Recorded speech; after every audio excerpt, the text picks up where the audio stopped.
We got 1 year left. God, I hope we see the end of it, Sean. Boy, I hope we see My God, we're gonna make it through this year, I swear to hell. I swear to fuck. I swear to hell, we're gonna see unending. But I hope we make it to 20. I hope we make it to 21. Then we Oh can my drink God. beer. They're gonna finally The let me beer drink. on this fella. They're gonna finally let me drink space beer. Mm. Finally. Your dad has literally offered you weed. I'm pretty sure he would let you drink beer. I think there's literally a space alcohol that they've already talked about that's not quite alcohol, but definitely a liquid of non-sobering qualities.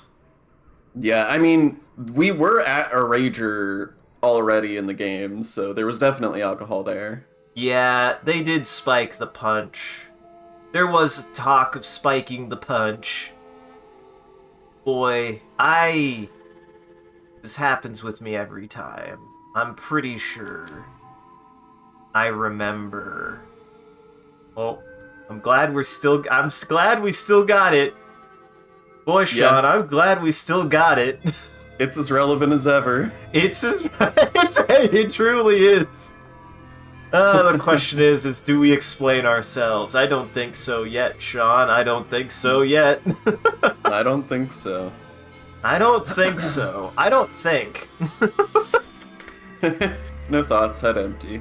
Well, welcome to the stream, everyone. I'm your host, Isaac MCCanary. Annie. We're playing more I Was a Teenage Exocolonist. Introduce yourself. Hi, my name is Sean, also known as the Talking Skull, he, him, and no war but the class war. No war but the class war. Hey, the cool kids know what's up. That's all I'm saying.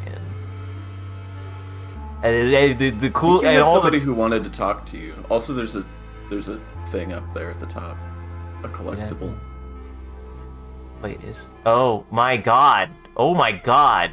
I would never have seen that. I would have never seen that, actually. you listen, I know I can be pretty unobservant. That one was pretty well hidden. I would not have seen that one even with my advanced perception easy mode on. Mm-hmm. So, welcome back, everybody. We're in the last year. I am 19 years old in the video game. I'm more than 19 years old in real life, and I have enjoyed this game thoroughly.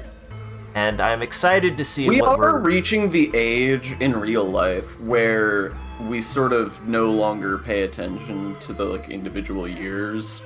I truly have to think sometimes to remember how exactly old I am. I'm just in my 30s in my mind. Yeah. I'm in the first half of 30. Whatever that means. That means. My brain is down. Oh, I haven't been sleeping! Yay! Let's get into it. I forget why that's happening. Oh, no reason, Sean. We don't gotta get into it. Particular. I already stress cried for you earlier. Let's go. You bump into Tangent after a routine checkup in medbay. Solar plexus, could you wait a moment? I'm almost done. Let's walk out together. Dr. Instance gives you a curious look as Tange hurries to catch up to you, but goes back to her work. You wonder if Tange needs something from you, or just wants to hang out. Lately, it seems like she has less time for her friends, preferring to work late at the lab. Maybe she's lonely. Nice weather we're having, Tange says as you walk outside. You look around. It seems pretty normal for the season. She clears her throat. It's so different here than it was in space, she says. Growing up in a spaceship was so clean and tidy. Here I'm constantly sweeping pollen or dust spores or what have you off of everything. There was a mushroom growing in the corner of the bathroom the other day. He comes back! He's returned! What the fuck? John, I'll never forget. I'll never forget. Listen, we don't talk about the man anymore, but I'll never forget his son. I can never forget his son. One can never forget Demo's son that he killed. He did kill him, which, I mean, just what the fuck, man? I mean, I feel like there's only one right answer for me, because if I had puked next to my bathroom floor and then left it there irresponsibly only to have a mushroom grow out of it, I at least would have taken it outside.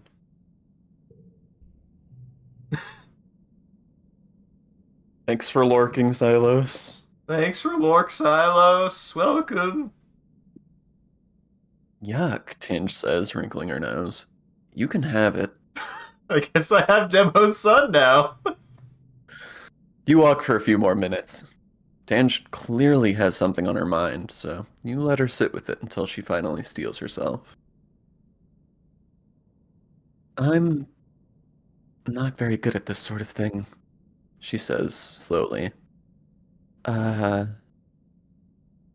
So you know I've been working on a big project with the chief engineer? Yeah? You nod, and she continues. Well, it's been going really well. I think we're finally over the last hurdle now. Governor Loom says it's going to change everything around the colony for the better. Tange seems more at ease than you've seen her in years. Truly, I couldn't have done it without you, Tange says, a slight smile warming across her usually expressionless face. I know I can be a hard person to be around, but I appreciate everything you've done for me. And ultimately, for the colony and all of humanity. Man, I really wish that I had a more, like, in-between answer here somewhere, but also, this is some of that kind of secretly Tokimeki memorial ingenious of, you're a teenager, you work in extremes. Let's be honest, there couldn't be an in-between answer for a teenager here. It just occurred to me, a lot of your answers really can't be in-between. You're a teenager. There is no in-between. Let's be frank.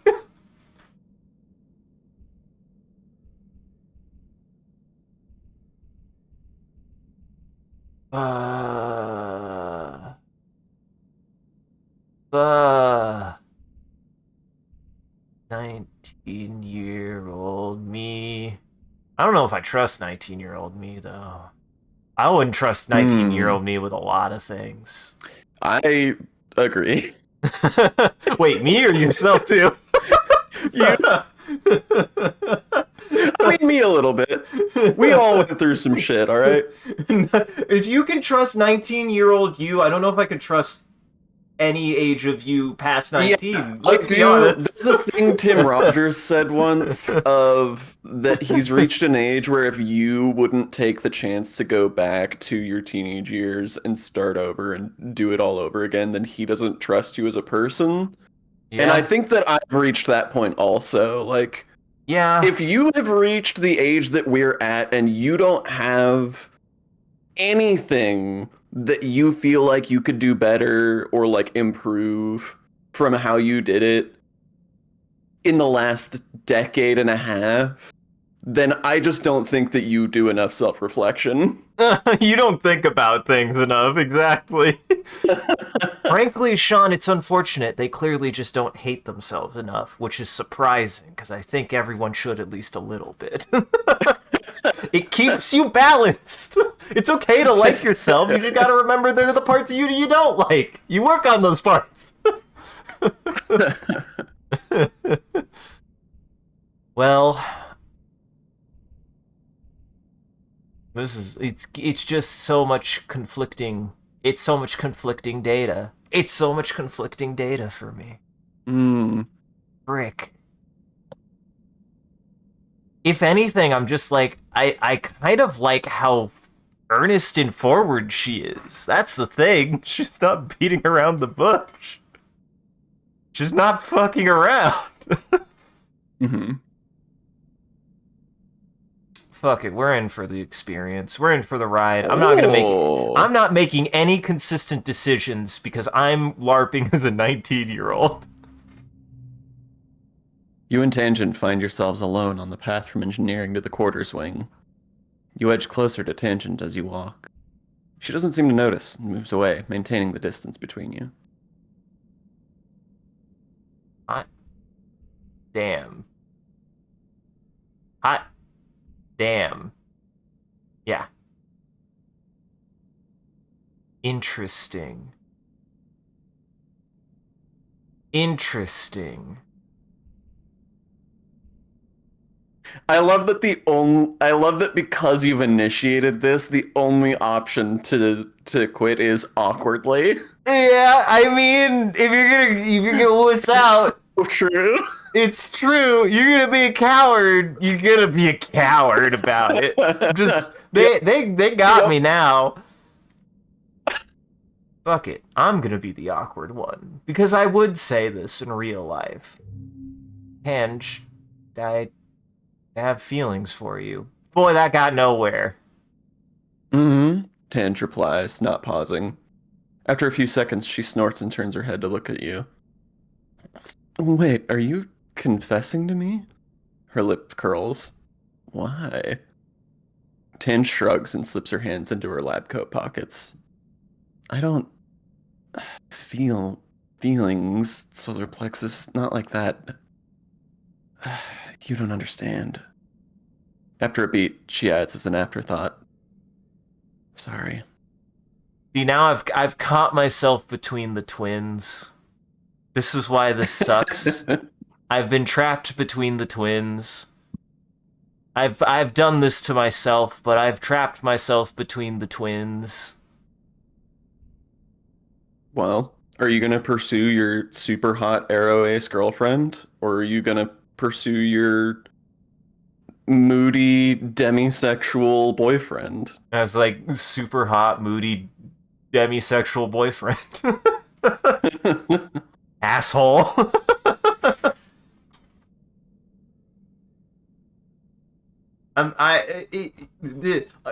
It's just weird. I would have thought I would have had this with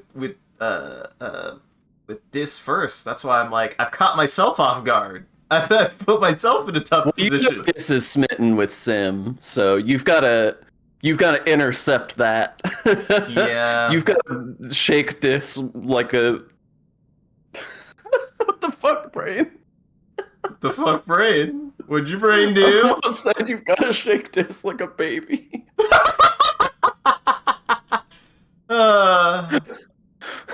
Listen, listen. We grew up in the aughts.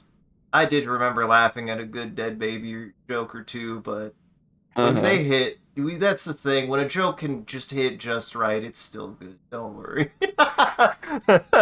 Anyhow, you've got to shake Dis by the shoulders and be like, "Hey," if you want him to realize that humans are, people. Yeah. That humans are people, and so is he. Humans are people too, okay? Can you send me humans are people too? Please. Yeah. I think for many reasons, I like that one for the VOD title. Well, shit.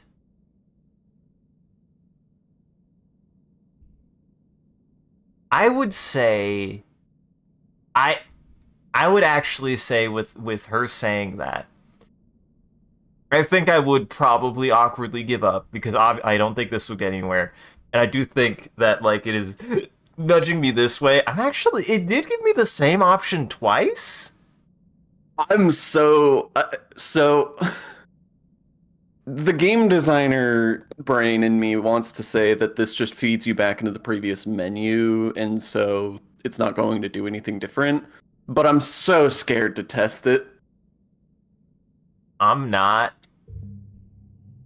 Oof. Oh. Okay. That answers the question. Shit. And honestly, this is kind of the results I want. Oof. Owie.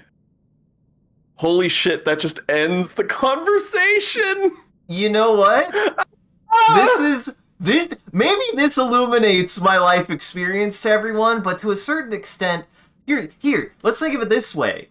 I actually, like, if I can't be honest with her, we probably wouldn't actually have been a good match.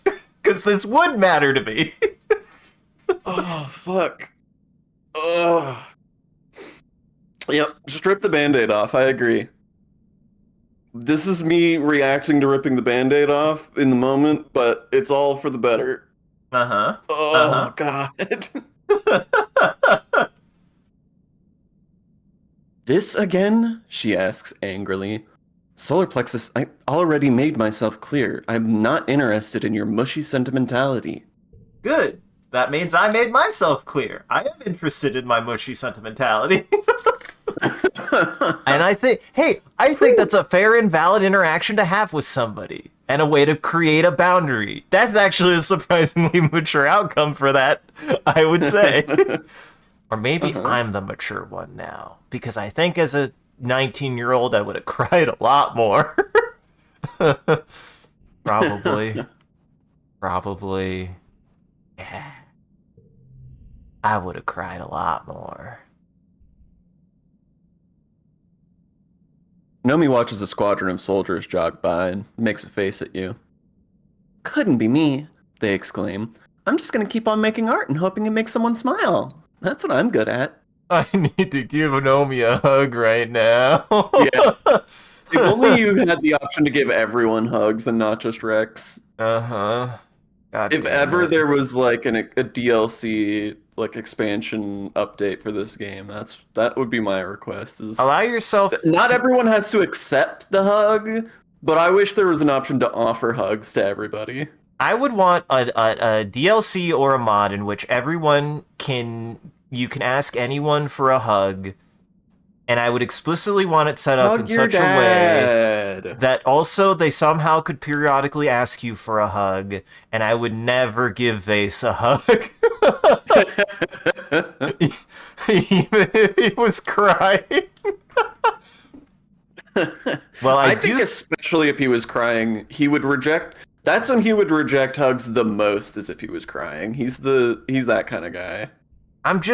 There is a part of me that's like, in some way, shape, or form, if I do a second like playthrough on my own or something, I would only ever go through his run to see like what they do with him, because I can't imagine him being a good person, but I can imagine that the writing in this game is solid enough that they would do something with him.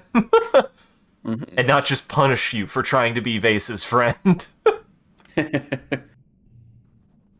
Maybe I could fix him. Maybe that's what it will be, is the plot of you can't fix him. But hey, that's why I would be curious about that. Now, this puts me in a predicament. Let's see. Everybody's birthday. We're in mid-quiet. We're a mid-quiet. I want to make sure. Is there sound coming from the game? There is. It's very quiet. We're in mid-quiet. It is quiet after all. At 52. I feel like I was close to. Yeah, I think empathy is the next thing I'm closest to. I think I can hit that before the end of the game. Empathy and creativity. Oh yeah, my creativity is actually very close. So I know how to pump that shit up. Let's go cook. It'll also get me money. Too bad. Of all the things that Nomi does, I'm surprised they don't cook. I actually am. Yeah. Nomi doesn't work. Just period. Wow. We do That's our best. not me making assertions. That's been stated in the text. That's textually correct. You're about to leave when Antecedent calls you over. Hey! And he's always 40 streams here. He's always here in the background, and we appreciate it, Silos. We truly do. That's a hell of a streak. Yeah. Even. You're about to leave when Antecedent calls you over. She's covered from hips to shoulders in taro flour, mixing bread dough to proof overnight, and bake tomorrow morning before the breakfast service. Solar Plexus, I have a favor to ask of you, she says, dusting off her hands. There's a spice I was meaning to ask the foragers to bring back for me from the Valley of Vertigo. But Utopia is moving them somewhere else next week. They brought back some once, and it was such an intriguing flavor. She looks eager, but it's rare. Do you mind looking for more the next time you're out foraging? So I need to go to Tall Plains. I need to go to the ridges. Of course. She beams and pinches your cheeks. That's my brave little one, she coos. Thank you. From what I hear, if you look for a large flower with yellow petals, the spice comes from the reddish-purple stamens inside. You know what a stamen is, right? The long, thin part. Take a note of it on your hollow palm. Is that not... do I not... Sean, do I not just have, like, I don't know, 4 of those?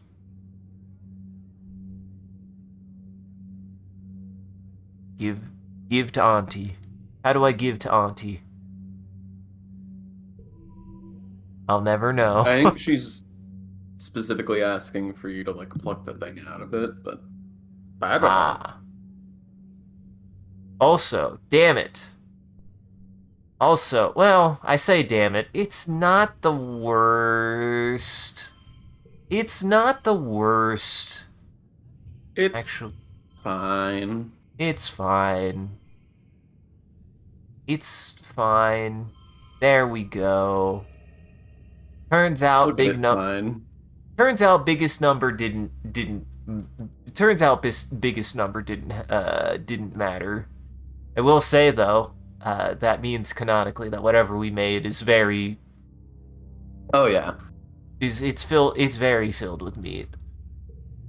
Aren't we all just very filled with meat? They're made of meat. Uh-huh. What are you Have quoting? you read that short story? I was gonna say, Oh what? shit. I haven't. You I should actually look up feel... the short story, They're Made of Meat. Yes. I can't remember why it was recommended to me, but it sounds familiar. I recommended it to you. Ah! Well, thank you for recommending it to me, Sean. I feel like this card is not very good for my purposes because I don't have a blue deck. I mean, this card is specifically good if you don't have a blue deck. But it's also a 1. It is a 1. Yeah, and I feel like I get more value out of gems, typically. I have a lot of gem cards. I got a lot With lot how strong your bonus to pairs is right now, I would definitely lean more into that. Yeah. And this might... Oopie. Didn't mean to do that. You forgot to forget. I forgot to forget. I might be, other than maybe Calm Temperament, though, that -5 stress if you can get it is nice. I don't know of too many more cards I need to get rid of. Maybe like things like I'm still getting value out of this though. That's a gem, and that's a gem. We'll see. Yeah, I think that one though. It doesn't really fit what I've been doing.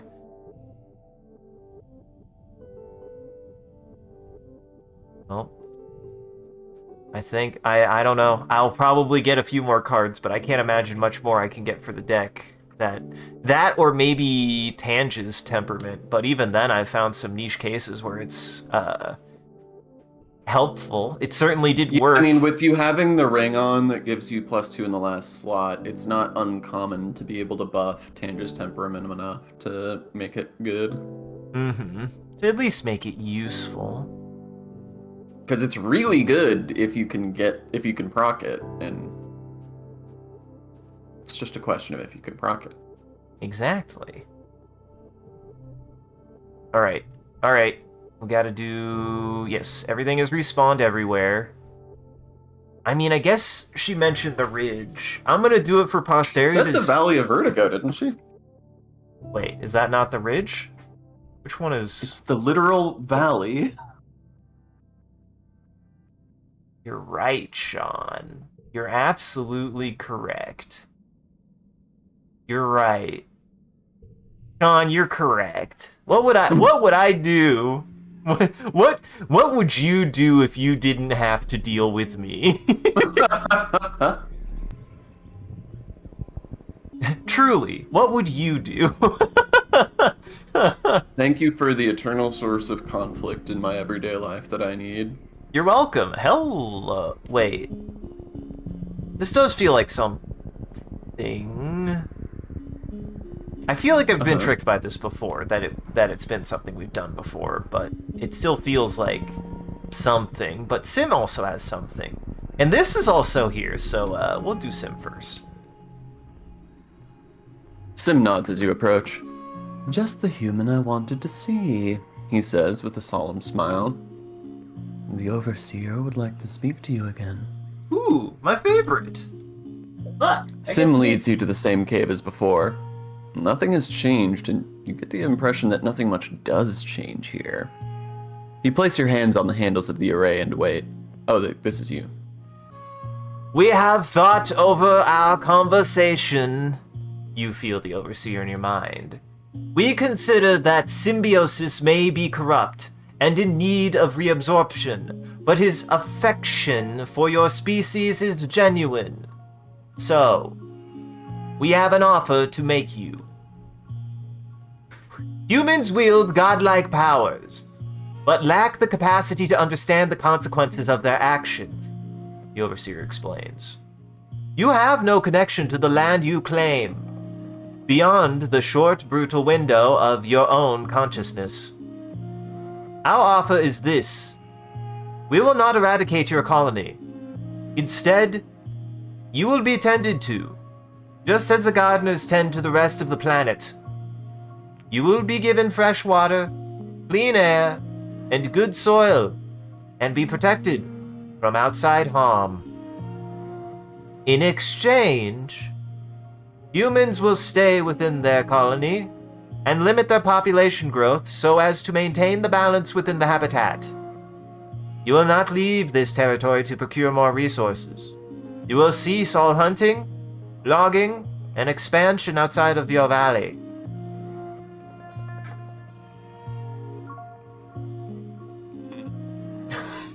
I do like this answer. But then again, I would be 19, so I don't know if I'd call myself a kid anymore, even though I totally would be. Mm-hmm. Man, ain't that just the way where you finally become an adult and you go, wow, I was still a kid as late as like fucking 21 and 22, I would still say. My brain just didn't know what it was fucking doing. Your brain keeps developing up through to your mid-20s.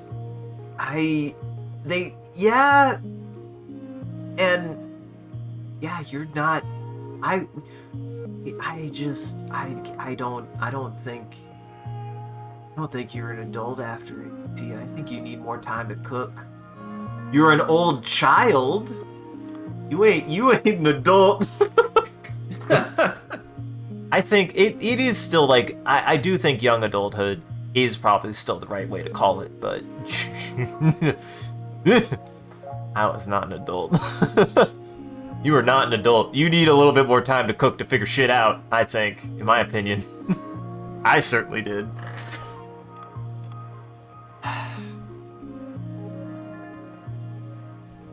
What, like a human nature reserve? More or less, the Overseer responds. You are a curiosity to us, as well as a sentient species. We would like to preserve you without endangering the ecological balance of the planet. Now, you will go and convince the others of your species to agree to our compromise. This is actually a dilemma. This is actually an interesting dilemma for me, because I think that it poses a bit of an interesting conflict of interest, of like, because even if I think of like what Dis's intent is, right? Like, I don't know if Dis would fully agree with this. I actually would probably believe Dis would absolutely not agree to this, because that would mean that would apply to him too, unless there was some sanctions. Like, I don't think he would agree to this either, because that would be restriction of freedom, when what the compromise, what we want, is to be able to work within the confines of the open nature of interaction with our environment, not just be cordoned off away from it, right? Sure, yeah. I just wish I could say that in those such words, but I guess I'm a kid, so oh man, but I don't want that. But I don't want to get Sim. I don't want to get Sim hurt. I wouldn't want Sim to suffer the consequences of my actions because of my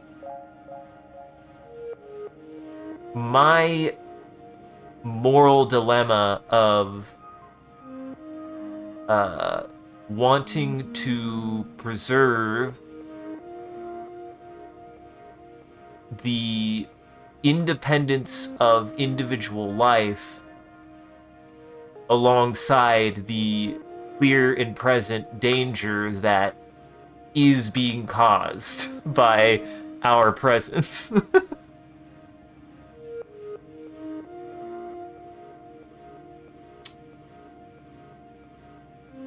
But it's a story, so I gotta know. Ooh, okay. You will help, the Overseer states. Because it is better to live a quiet, dignified life in harmony with nature than to die screaming in your beds after we unleash a neurotoxic gas into your colony. Damn it, Sean. I wouldn't thought I was gonna be that original, but I didn't think I was being that unoriginal. The Overseer pauses to let the threat sink in. You wonder if it's a bluff.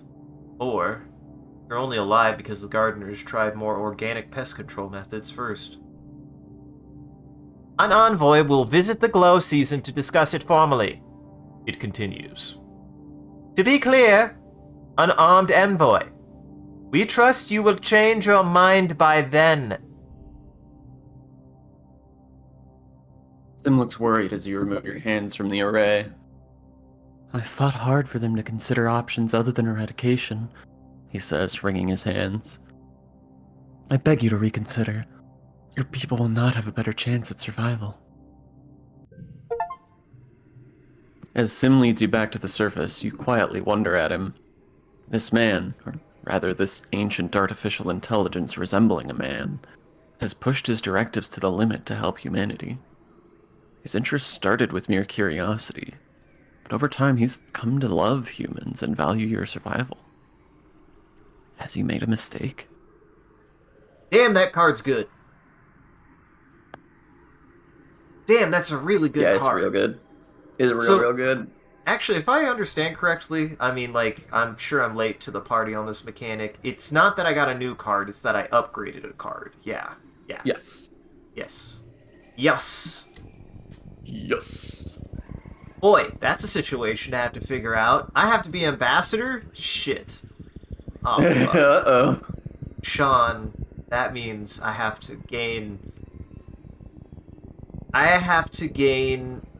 moral determinedhood. I gotta figure out how to say words good enough. Ah, shit. I gotta figure out how. Persuasion stats looking real spicy right about now. Yeah, that might be a little helpful, but you find a trip it. Actually, I meant to talk to Utopia next. You can have this one. I meant to talk to Utopia next. Okay. You find a trippet, a large, tasty plant. This one's huge. It's practically taller than you are. Note its location and move on. Oddly, when you come back later, it's not there. You must have recorded the wrong coordinates. Oh, it got away. Darn. Oh shit.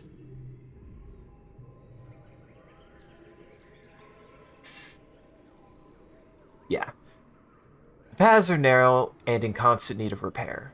There's a team working here trying to repair where one of the jelly arches has collapsed and covered the path in 30 centimeters of oh yeah, we did see this one. Yeah, we did see this one. I remember this one. Now I'll just go around. Never mind Utopia.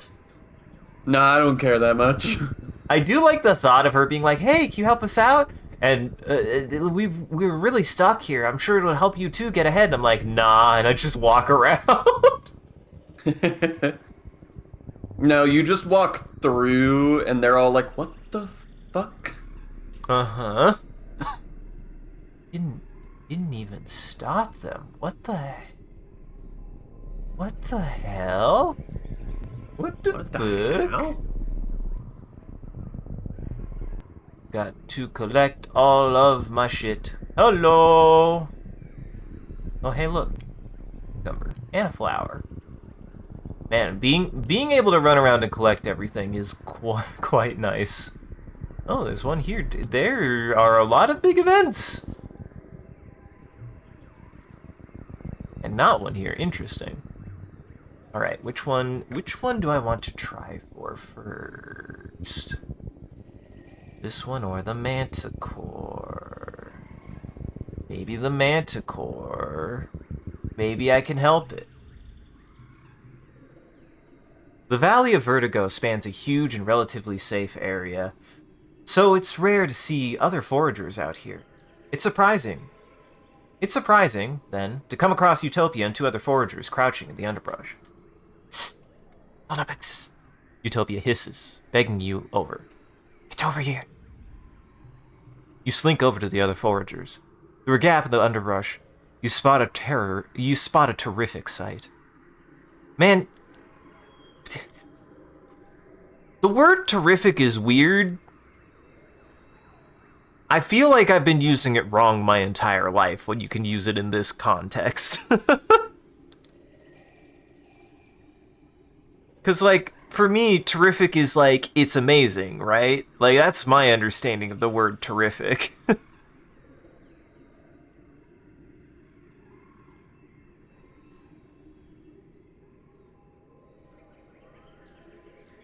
Now I feel weird.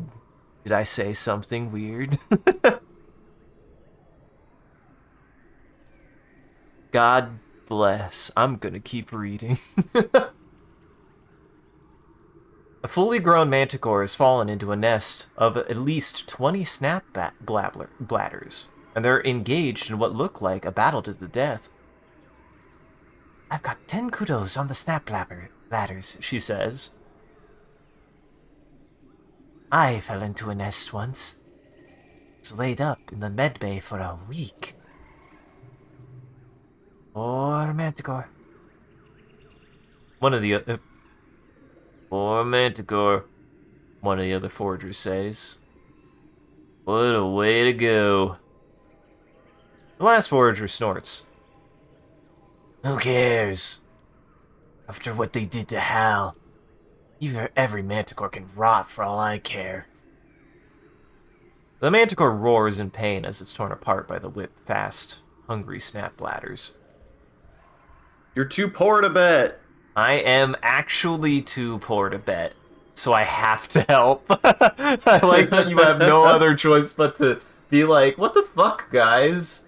I chose vow of poverty? What the fuck, guys? What the fuck? What the fuck? What the fuck? Interesting. Interesting.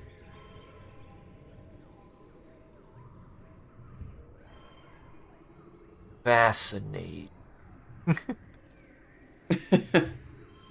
Ooh, ooh. I did the math good. Oh, that's absolutely better. As it shows, Sean, playing my build works very well. You get the big bonus. I do There's get a the big big bonus. bonus. Uh-huh. You get the big boner. Get the big. We haven't thought about. I haven't thought about the big boner in a long time. Mm-hmm. I don't even know what I mean by that. I don't even know if You this telling is a me you good. don't think about big boner every day? Not typically, actually. Just not what I think about. It's not what I think about a lot these days. What the? Oh, no, that's not how the math works. Do, do, do. Interesting position I've put myself in. I can't get a pair out of this. I don't think I can get a pair out of this.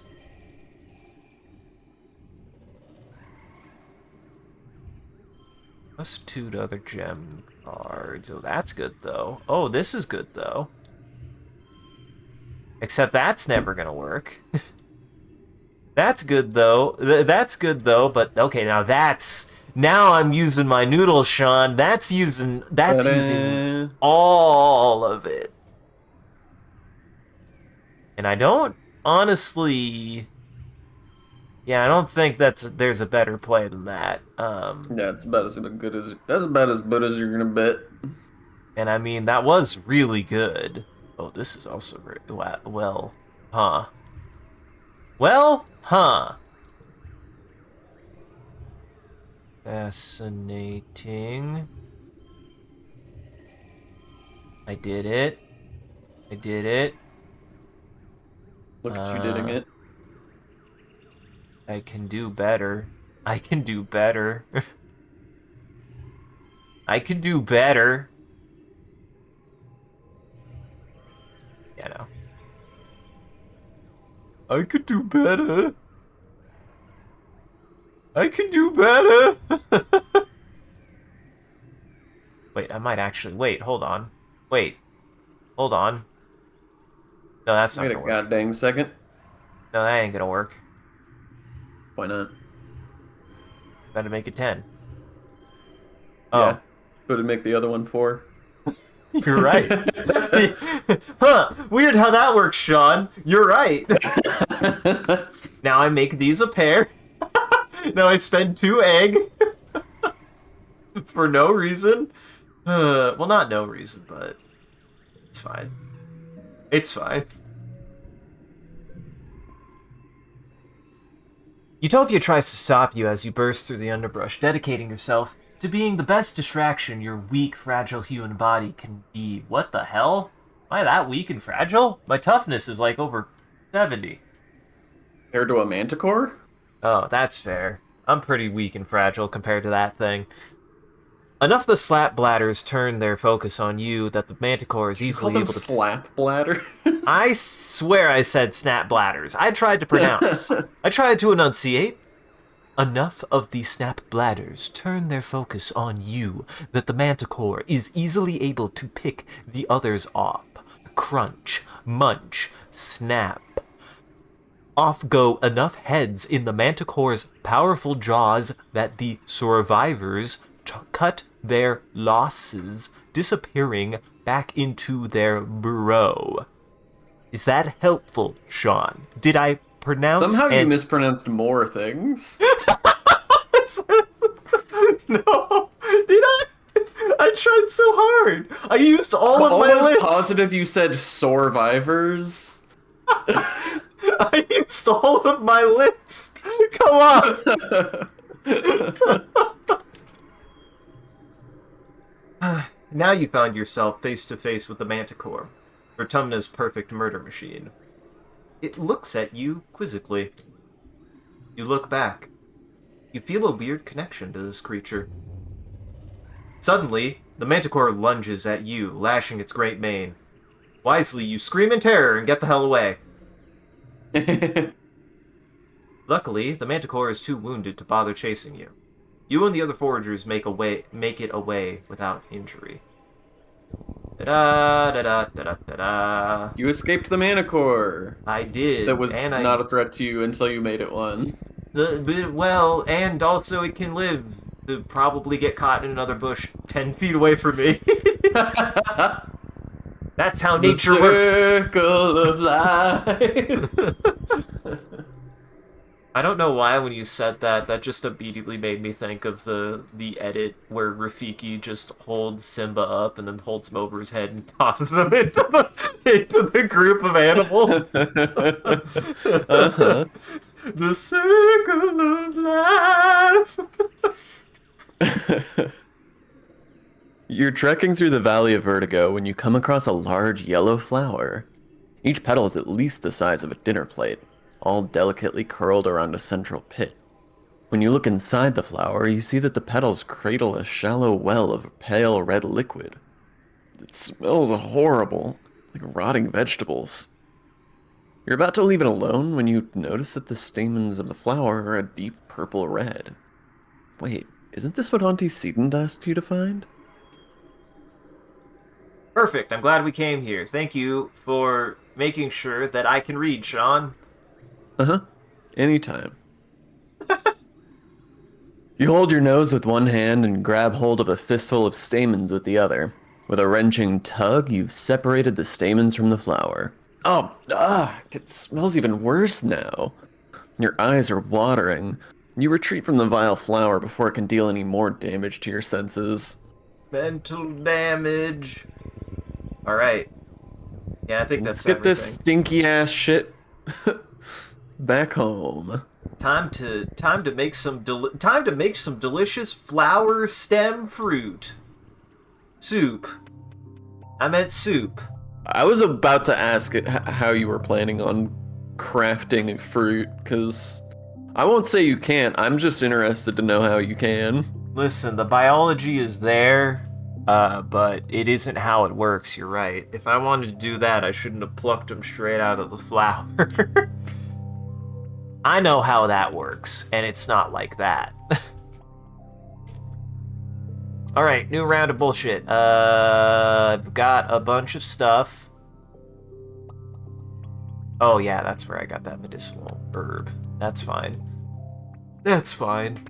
I wish I could give my dad a birthday gift. What the fuck? Yeah, when's my dad's birthday game? When's my dad's birthday game? Everybody's got a birthday. Including my dad. Oh, hey, egg. Oh, hey, big egg.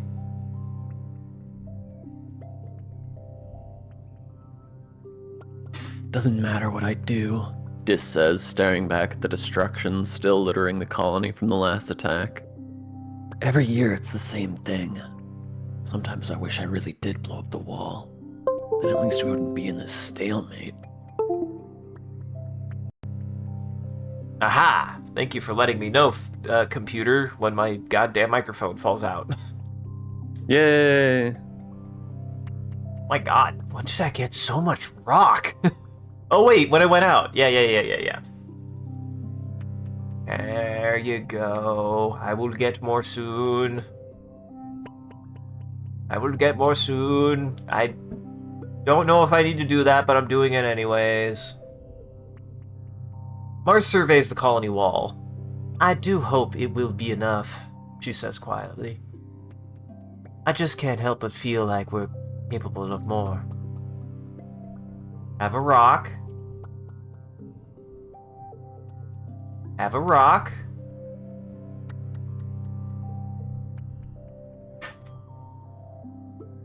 Nomi takes off their Vert Space helmet and gives you a sunny smile. Hey, Solar Plexus! They exclaim. Do you want to play Laser Fable? We gotta be careful because these people get weird now when I'm running around shooting things, even if it's imaginary. But if we go around back of geoponics, it's usually okay. Oh, goody! Nomi, don't trigger people's PTSD. Nomi, stop. Oh no, I don't have strange object for you. You would like cake though. You want? We've determined cake is not better than their preferred gift. So yeah, no, I'll get if I wait. I almost Wait a second. wait. No, we're in pollen. They're in dust. Mm-hmm. That's me. I don't know why I Look at clicked you. that. You're 19 years Yeah. old. Oh, go ahead. Mm-hmm. No, you go. I'm sorry, Discord wants to ruin our friendship. You're 19 years old, and stay calm when others get frazzled. Creatures are no mystery to you, and your keen eyes can find other people. Whoops, slipped the tongue there. And your keen eyes can find things other people miss. They, them. Unfortunately, one of these things is just not true. You know, it should be. Uh-huh. It should be true, but, you know, we're not perfect, Sean. I feel like I have perfectly above average perception in the things that I perceive well enough. I don't even know that there were so many conditionals on that I don't even know if you said anything. You know, like, truly, you could know, could you? I'm convinced that you didn't construct an actual statement. An additional pylon. That sentence required additional pylons. Rex is as Rex. That sentence is hurting my brain. Rex is as Rex always is. Flitting around from task to task, not letting stress get to him. He gives you a jaunty wave as you approach. Hey, you solar plexus, he calls out. Working hard, or hardly working? He elbows you on the side, winking. Oh, could you? Yeah, we've read this. I've read this. Get here. Happy birthday. Have a stick. Enjoy your stick. He is just kind of getting a stick collection. It's funny. What if it turns out, Sean, that he has the same brain bug that I do, and he's just being very earnest all the time, and he's not trying to flirt? His brain just makes everything horny on accident. What if he has... I mean, Rex is definitely a, like, all love is good love kind of person. Mm-hmm. That does include being DTF, for sure, though. Uh-huh.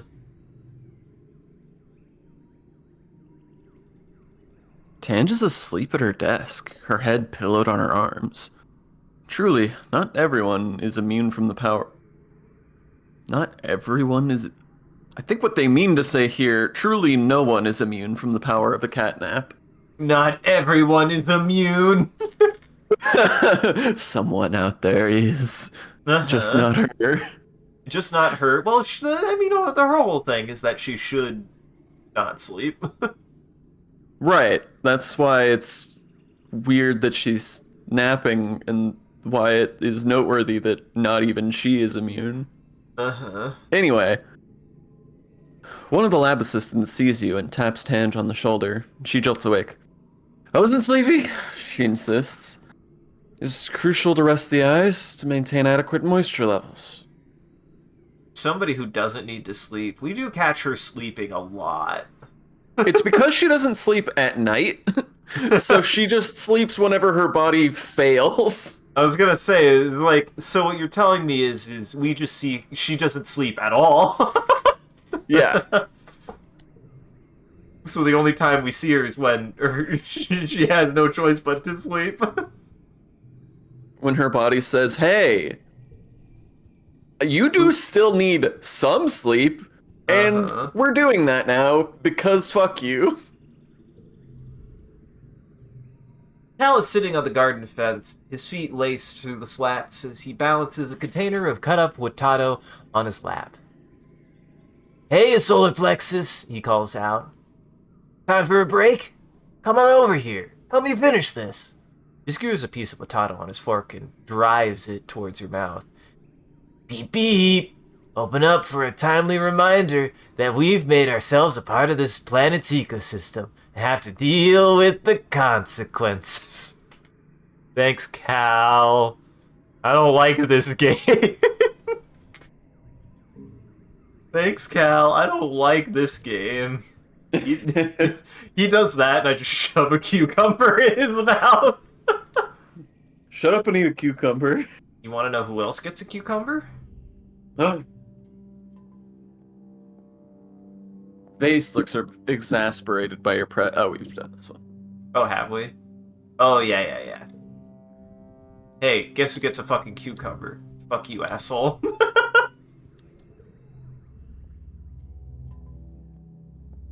You catch Alimony around the side of the garrison, leaning her head against her arm. She pushes herself off the wall as you approach and rubs her eyes. What's up, Solar Plexus? Does someone need me? No, yes. You. You need you. You need you an egg. You need you an egg.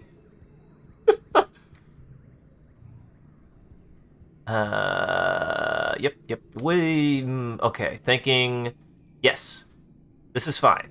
Yes. Yeah. We're good.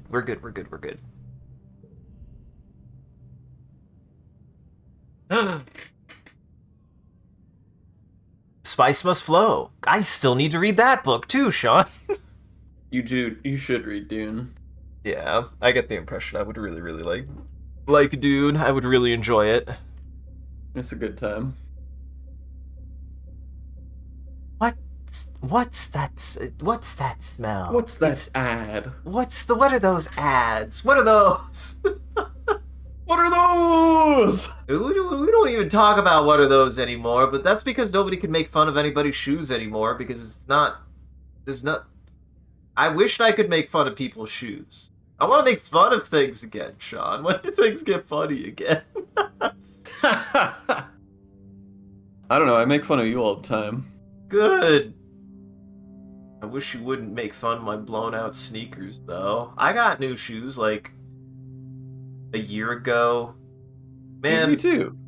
I feel like... What is the timing on shoes, would you say? Should you change shoes out every year? Because for me, it's like around... No. I was gonna say, for me, it's around probably 2 to 4 years. I mean, it just depends, right? Like, there's a lot of different reasons for buying new shoes, and so it just depends on what condition your shoes are in and what purpose buying new shoes is serving for you. Like, if you're buying new shoes because you want an additional, like, option in terms of fashion, then that's just, like, up to you and your budget and your wardrobe. Oh, certainly. But if you're replacing shoes because of wear and tear, then that's just down to how much wear and tear your shoes are taking and how much your personal boundary is on how much wear and tear you're, happy to allow. Uh-huh. And I mean, you've seen the condition of some of my blown out sneakers. I apparently could tolerate a lot. Yeah. I historically have been very much like, shoes are functional and I don't give a fuck what they look like. I'm turning a page on that now over the last year or so and being like, no, if I do want to have like any fashion sense whatsoever, like shoes are a part of your outfit, like they're a part of your look. Yeah. Get you some nice kicks. Get you some of them Converses. They're the go-tos, in my opinion. they're the go-tos for our specific community. It's true. Which is to say, fucking nerds. Yeah, and they look fucking good. They look great. Get you the shorties. Get you the high tops. In my point in life, I want the ones that go all the way up to my knees. I would fucking love those. I would adore those. Those are fucking awesome. I like them aesthetically. I don't think I could wear them. I also am, but I love that my sensibility is like, I love Converse and I love boots. I do actually really like boots. I love big ass stompy boots. So yeah. Yeah. I just don't. My leg. This is a weird thing. Mhm. My leg hair is weirdly sensitive, so I can't do like long socks or long like anything. That's For the fair. longest time, I didn't even wear long pants. I only wore shorts. Them cargo shorts for the extra inventory space and Uh huh. breezy feel. That is what cargo But yeah, shorts like are. it's true. But like if I even wear long socks, like that shit gets so itchy to me because my leg hair is just like, hi, don't touch me, asshole. That's fair. I've weirdly even when I did have more leg hair, which I don't these days, like I personally never really had that issue. I've always found my leg hair weird in that if I did have it more, it never seemed to like be like that for me. Like I've always like wear pants and everything, uh, but I also I guess don't have like as much of a thickness problem either that some people do. So I don't know what my Asian body hair is weird because Asian body hair is weird. I don't understand how it works, and in some ways I'm kind of lucky for it. I have very light, like in color, body hair, and so I don't look as hairy as I am, I think. But I have kind of a lot of body hair. See, and I have the opposite problem. I probably have less body hair on average than most people, but because I have black hair, it just sticks out like a sore, prickly thumb. I hate it. Anyways, we can stop talking about that now. Welcome back from ads, everybody.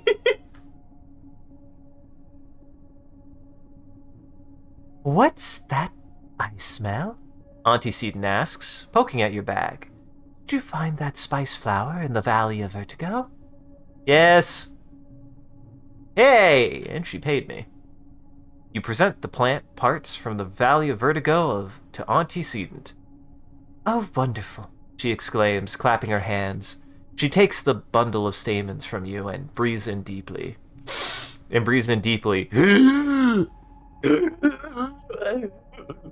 Yeah, I don't know how else to interpret that. It's not like she smells. How would you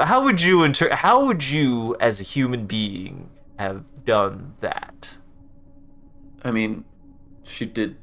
That is, she just put them up to her face and took a big breath. Discord's not gonna pick up a big breath, but that's fair.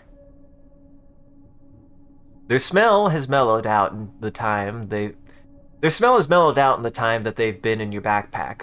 Or maybe it's just the super gross flowers sneaking up everything within the vicinity. There used to be a spice on Earth called saffron, Auntie says dreamily. It was very rare, and took a lot of effort to gather it. This is as close as I think we're going to get on Vertumna. I'm very happy to have it. Thank you. I don't know if I've ever actually had saffron, Sean. I don't think I have. I don't know what it tastes like. yeah, I don't know that I've had saffron, or if I did, I didn't know it. I was gonna say, the only thing I know about saffron is that it is silly how expensive it is, if that makes sense. All I know What is is that it it even is used in? I don't Like, what know. kind of food would you put it on? Because, like, Why is there a section on this Wikipedia page for saffron called adulteration? what the fuck? I don't think I want to know. You could skim it and find out, but I don't know if I want to know. What are they doing to the flower? So adulteration is a different thing from adultery, even though it Oh. doesn't sound like it would be. I Yeah, just you're thought it was right. funny.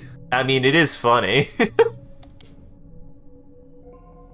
It's funny and maybe even a little upsetting. Both flavors I enjoy. A Wee! little Creativity! New clothes! new Hey, we were just talking about cards. this. The depot. Hey, shop. You can buy new shoes. I could buy new shoes. Could buy a hat. I could buy a hat. Mars This is gonna was- be so proud. Uh-huh. Hey, that's a fun option. Yeah, I saw that. What the fuck?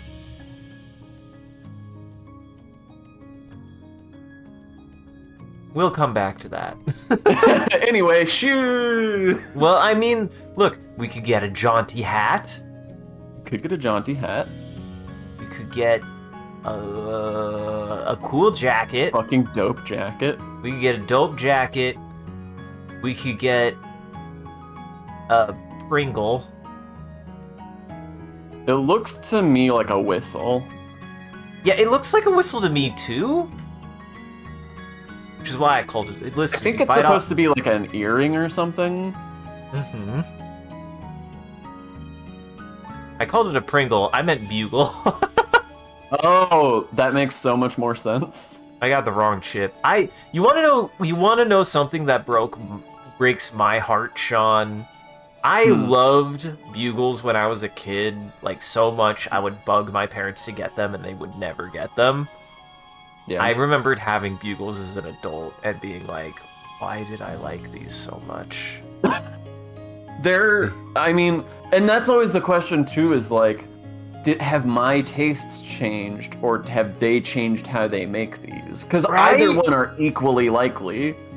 Right? I was like, I'm not finished. This is gonna make me sick. Why did I like these so much as a kid? Like, I remembered loving bugles as a kid, and we never got them. And then I, like, got a bag, and I ate them, and I was like, I don't think I'm getting bugles again. These are bad. These are real bad. But yeah. Everybody likes the bugle fingers, and really that's all they ever had going for them. Well, I was gonna say is bugles are kind of like a whistle, because you can just bite off the tip and then blow into them, and I'm sure you'll make a huge mess.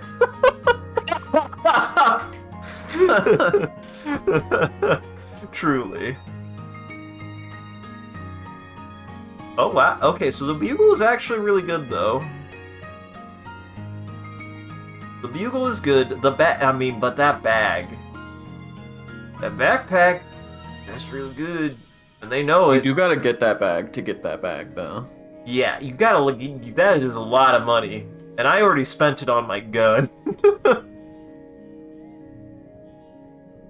That's neat. I like that.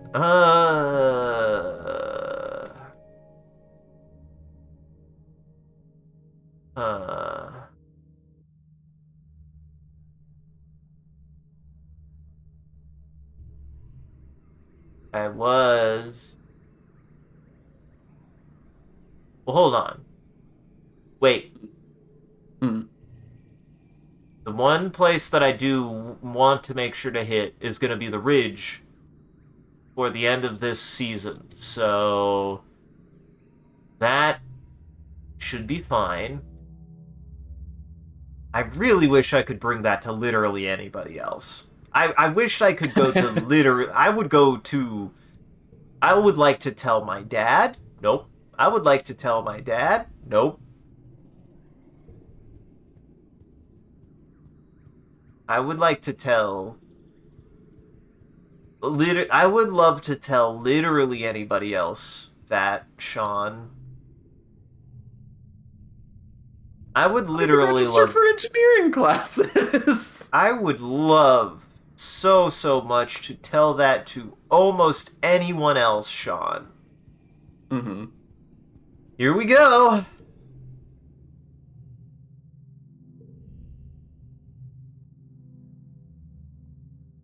Governor Loom is staring into space, but snaps out of it as you enter the room.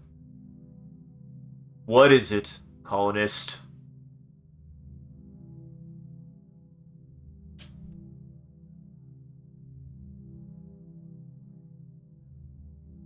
I will tell him.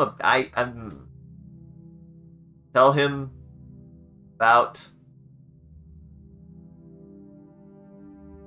God, I hate this, Sean.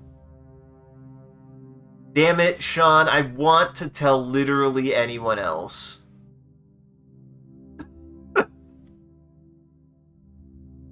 Well, there's one person who makes the decisions around here, whether you or I or anyone else likes it. I was about to be like, yeah, me, Sean, and I hate it here.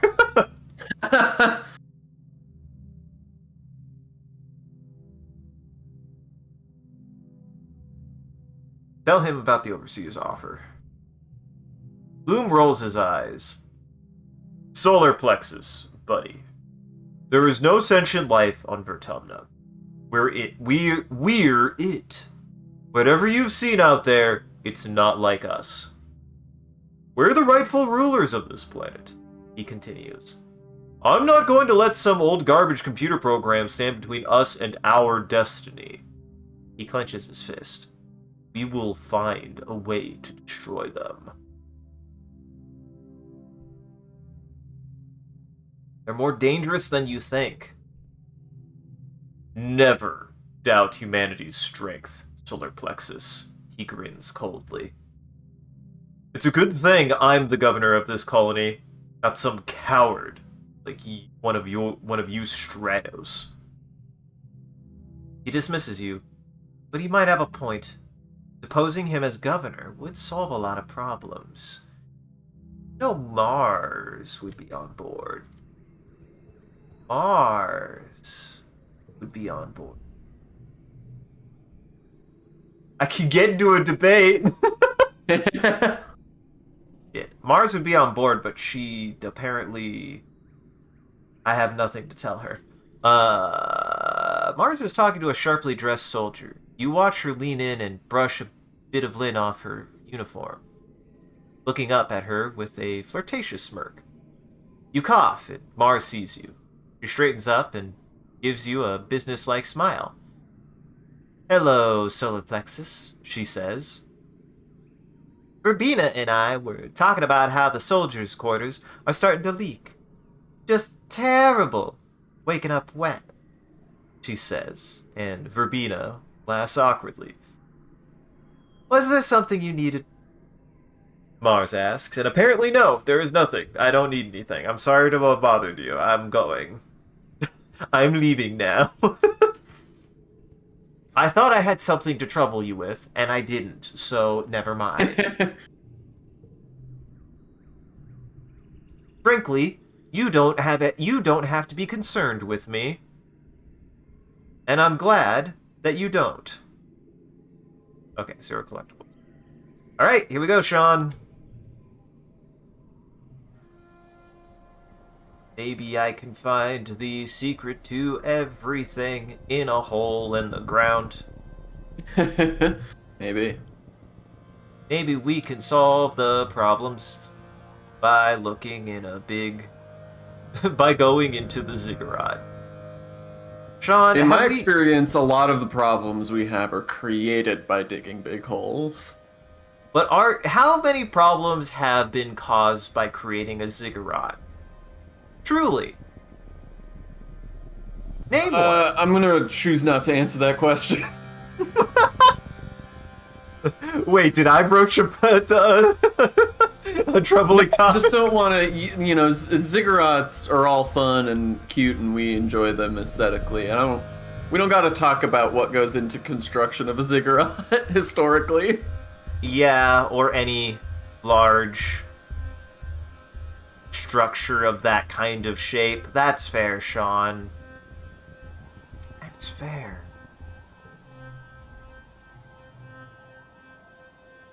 You find Sim on a cliff overlooking the colony. It looks so small from here. So vulnerable. Sim turns to you with a sad smile.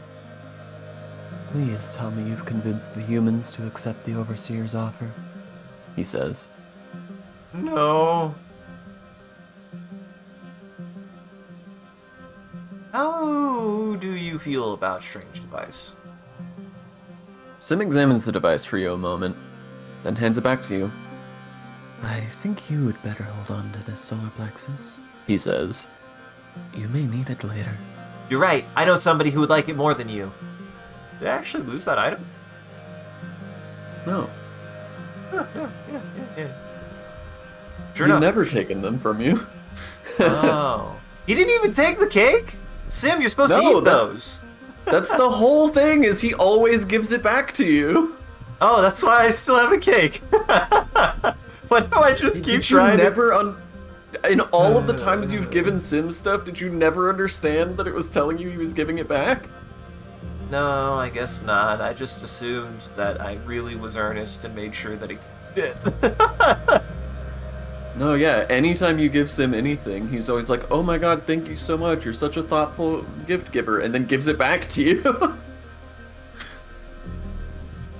You're so thoughtful. I don't want or need this, so thank you. I'm glad you thought of me. Now please take it back.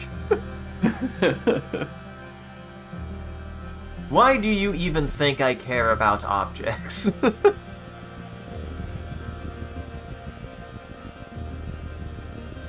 Apparently I can't read, Sean. Did it definitely say that there was no boss event? Well, it didn't say that there was one, and it will tell you if there is one. Interesting. Fascinating. Fascinating. Well, You got some strange devices. I got enough strange devices to keep Nomi happy for the rest of everything. Your life. Uh-huh. Nomi, I got an object for you. I'm already thinking about my next game, Nomi says, twirling their pencil around the lock of pink hair. Should I make it a sequel to the first one or something different? Ooh, maybe I'll write a romance game. They stop and giggle. Solar Plexus, don't look at me weird. Just because I don't know about sex stuff doesn't mean I can't write a good romance. Some things are universal. I don't know why this is Nomi has not, in fact, yet had sex once. Nomi hasn't even had sex once yet. Fuck. They'll figure it out. It's okay. We'll all figure it out eventually. Maybe. Oh God. I don't know why that got a good chuckle out of my brain. Okay, so all events have respawned, but I guess that doesn't imply that there's a guarantee. Huh.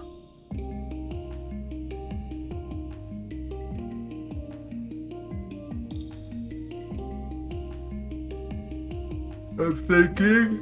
I'm processing. Yeah, because I would like to get more delicious herb. I would like to find more delicious herb. There is always usually delicious herb out here in the other spot.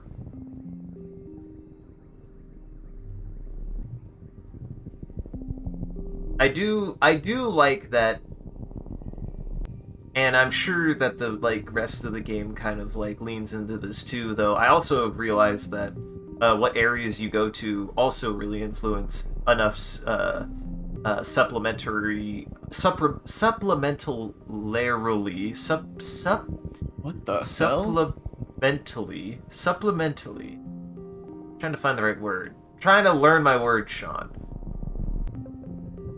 I fuck up. Oh, no herb. Hold up. There was no herb out here, Sean. Herb doesn't live here. Herb doesn't necessarily live here, but I swore that I found herb out here. Or there was no herb. Anyways, going on expeditions can still benefit if you weren't even playing with full expedition as I was in this playthrough, you're still incentivized to go on expeditions enough that you can get other skills that you're building and not have to only do expeditions. I like that about this game. That you're a little encouraged to do a little bit of everything, but you should hard lean into the things you actually want to hard lean into. Because everybody, you learn a little bit of everything, I feel like. Nobody only does one thing. Mm-hmm. You spent so many days and weeks exploring. Some days you feel like you've seen it all, although you haven't gone very far from the colony. You have your favorite places, and you're heading to one of them right now. You like it because... Oh, have we had this one before? Mm-hmm. Only you know how to find it. Oh wow, they also upgraded. This is not a baby challenge. This one ain't a baby bonus challenge. Kudos on the table. And only I can find it. Only I can discover it. Only I can find the bonus kudos. Uh-huh. Wait, I thought so.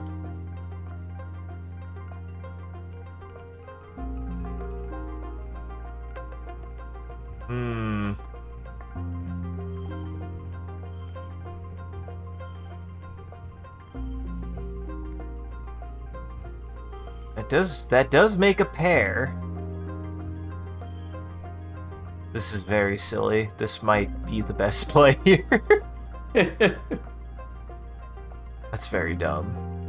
That's very dumb, and this is very dumb, Sean. This game is very silly sometimes. God, this card is so... Socks is so good, though. And that's only... Socks. That's only 2. God damn. I'm sure I could get a 3 based on what I know about how numbers work. I said what I said.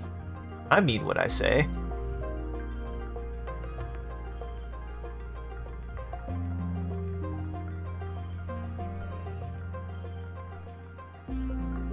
Oh, damn it. Oh, damn it, Sean.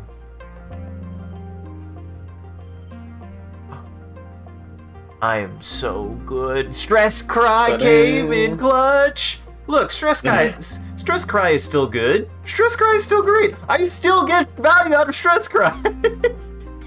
Somehow, magically. It's always there when I need it most, Sean. It's always there when I need it most. Can you doubt that? I don't think you can. Or did Stress Cry hold you back from getting the super goal? You try to remember the route. Left at the rotted mush tree, then uphill for a while. There it is. You arrive in a meadow of fragrant yellow flowers. You find a soft spot to lay down amidst them and breathe in the perfume. Smells good. Well then, I got more flowers, and I pretty much fully recovered my stress. Well, that's convenient. True. You were maximally unstressed.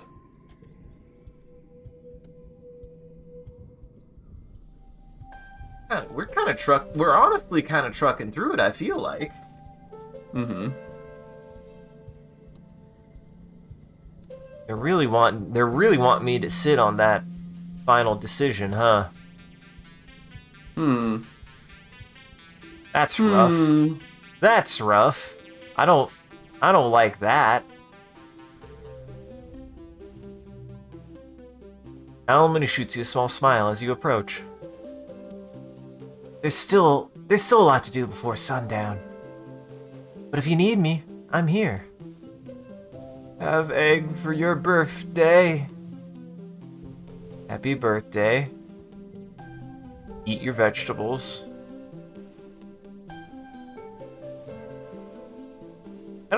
Have we read this? It's Rex's little friend, Vase says, crossing his arms. Go on, impress me then. Why should I care what you have to say? Eat your vegetables, asshole. What if I give him so many that at some point he's like, you've given me so many that I tried one and I actually fucking love these. Yuck! I'm not eating that. Knowing this planet's probably poisonous. What if at some point you give him so many that he tries one, and then you give him one on accident, and he goes, "Actually, these were fucking amazing," and your fucking friendship shoots up like 50 points immediately? What if it's a Buddha situation, and I hit him back down to 0, and I hit him over, and it goes all the way back around to like 99? Do you mean Gandhi? Oh, I meant Gandhi. Thank you. I've never actually played Civ, so...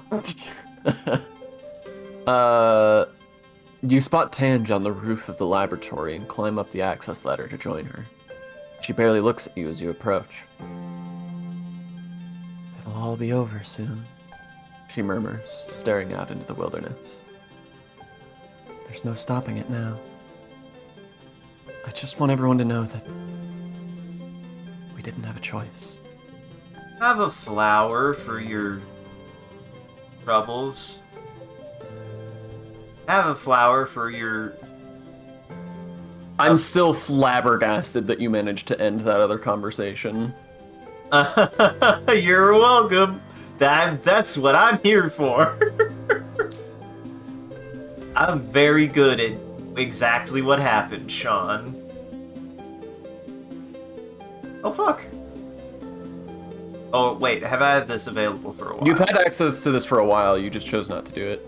Yeah. Do have a wood stick. Oh. Rex story. We haven't had a Rex story. Hey! Nice! You follow the sounds of laughter and find Nomi and Rex playing catch. Or maybe the word for the game they're playing is more like fetch. Nomi throws the ball as far as they can, and Rex tears after it, climbing and leaping over anything in his way like it's not even there. Rex hands the ball back to Nomi, and Nomi winds up to throw it again, but at the last second, they palm the ball and hide it under their arm. Rex barrels off away from Nomi with his ground-eating stride, and gets pretty far away before he stops, looks around, confused. He looks back at Nomi, who waggles the ball at him, and bursts out laughing. "Nomi!" he shouts, running back to them. He picks them up and hauls them over his shoulder, and Nomi shrieks with delight as Rex spins them around. Two Helio kids in their crisp uniforms pass by, glaring, arcly. Archly? A scanner, Arkley. What the fuck does... Sean, what does that word mean? Are they just, like, bending over? Archly? Arcly? It just means like big time, a lot, very much. I've never heard that word before. I learned a new word today, everybody. Welcome to Vocabulary. I learned a new word today. I still don't know if I'm pronouncing it right. Sean won't help me. Glaring arcly at Nomi and Rex. Rex sets Nomi down, then spots you over Nomi's shoulder. Over Nomi's shoulder. "Well, hey, it's solar plexus," he says, and Nomi turns around and gives you a stunningly bright smile. Rex slings his arm over Nomi, and Nomi lays their head on his shoulder. They're both breathless and beaming with happiness. What's the deal with your Helio friends? Rex and Nomi look at each other and stick out their tongues. "They aren't our friends," Rex replies, shrugging. "All they want to do is act like mindless little soldiers and measure each other's dicks." He rolls his eyes. "There's so many more fun things to do with, Nomi thumps Rex. Nomi thumps Rex in the chest. "Don't be gross," they whine. "Sorry, Nomi," Rex apologizes. "I just mean, we don't need anyone else. Ever since we were kids, it's been me and Nomi here. They're my best friend. I love them like my sibling." Nomi smiles shyly and hides her face. Rex is my best friend too. Ah, buddy. Rex coos and wraps his whole body around Nomi's smaller one. He kisses them nosily on the cheek, snuffling into their hair, while Nomi shrieks with laughter again. We were always the odd ones out on the heliopause, Rex says. People thought we were weird, you know? You probably don't see it because everyone is so awesome. But compared to the rest of those smug-born jerks, we really stuck out. But I'd rather be different than be like them. He looks down at Nomi, who beams up at him. And I got to be different with my best friend, which was awesome. We just hung out together and had our own fun while everyone else trained to be proper little soldiers. Right, Nomi?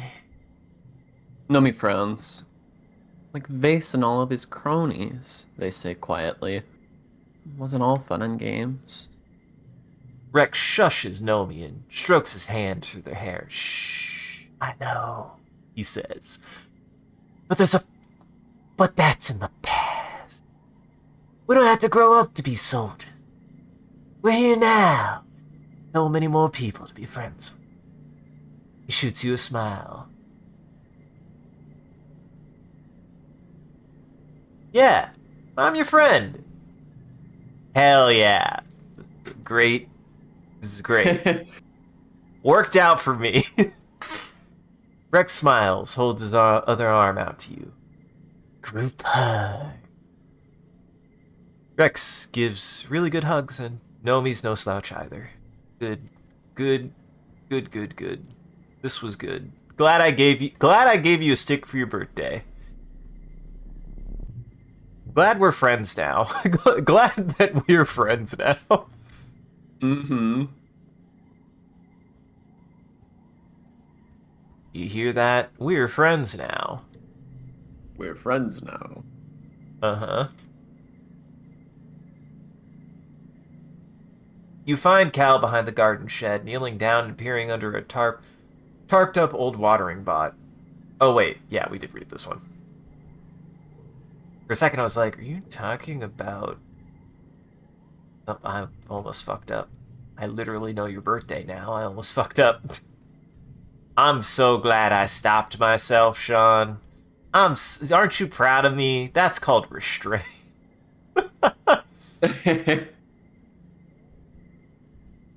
I would say I'm surprised, but actually, if anything, I'm just more surprised that I got this far with Tangent for how consistently I find ways to irk her.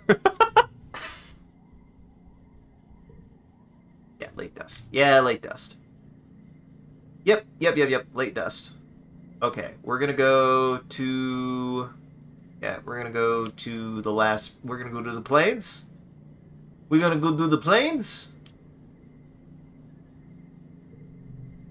So that way I can get herb. And if there is an herb here, then I guess Dis doesn't get a birthday gift this year. I'm sorry, Dis, the game said no. I looked everywhere.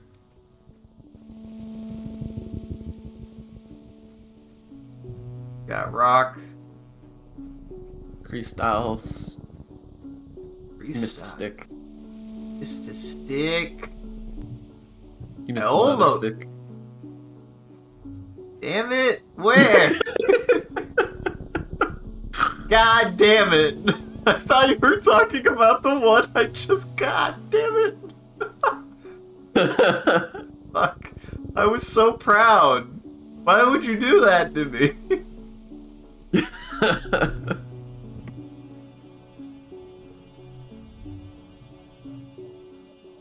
That's the same. How do you about stall? Okay. I think I've largely exhausted his desire to look at the things I have to bring him. Mm-hmm. If only I still had that flower. This is nice, but stop it. Uh-huh. You keep trying to do this. I can't make it any more clear to you how singly worthless it is for you to do this. I respect you doing it only so much that I don't stop you.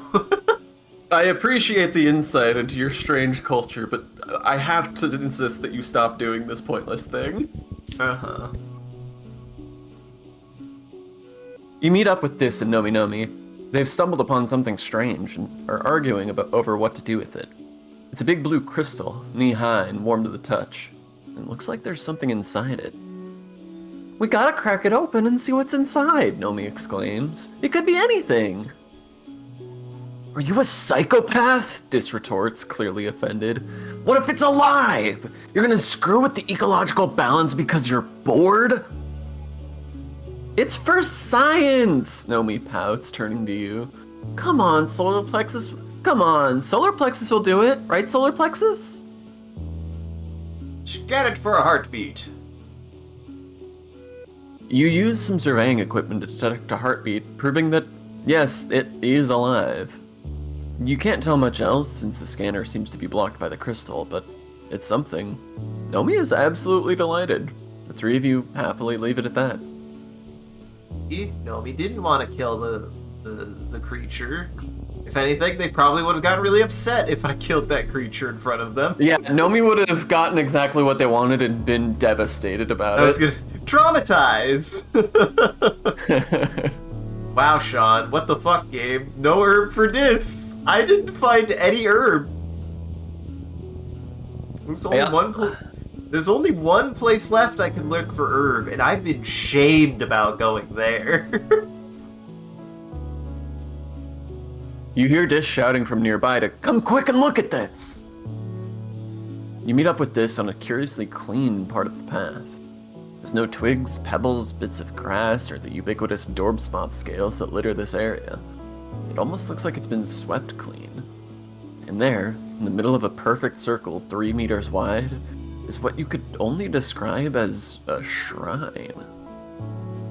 A hollow, waist-height structure made from twigs and packed spark snow forms the centerpiece, and around it are delicately spaced piles of colorful fruit, flowers, and glittering stones like an offering.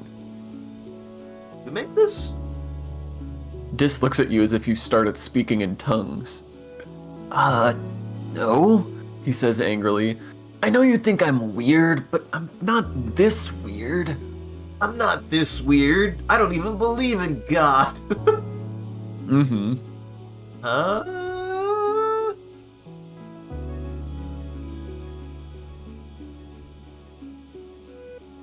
This is actually kind of tough for me. I'm gonna snake it out and wait. I'm gonna snake it out and wait. I like that 85 is easy for me now. No problem. Dude, this is easy. No problem. Not I mean, it was no even a problem last time. That's true. I did kick And you've its already ass. gotten over a third of the way just on the first round here, so it seems to be not a problem this time. I'll find a way to make it a problem, Sean. Don't you wait. I'm gonna find a way to fuck this up. Did you say don't you wait? Don't you wait. Alright, You well, better get over here. I'm not waiting. Your time's up. I could still ruin this. Super goal. Oh, I you don't are even- one off from the donus. Oh, that. I made it Oh, better. you made it stronger. What the fuck? Good job. Proud of you. Now I'm curious. Okay, I need 3.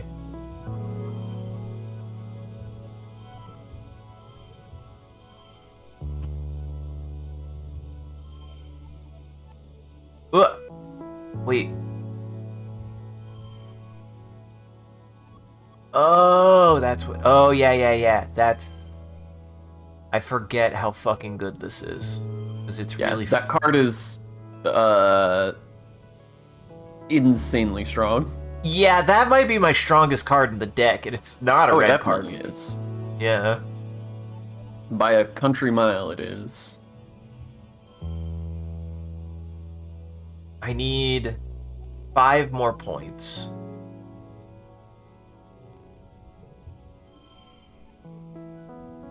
Ooh. Ooh, we're getting We getting close, Sean.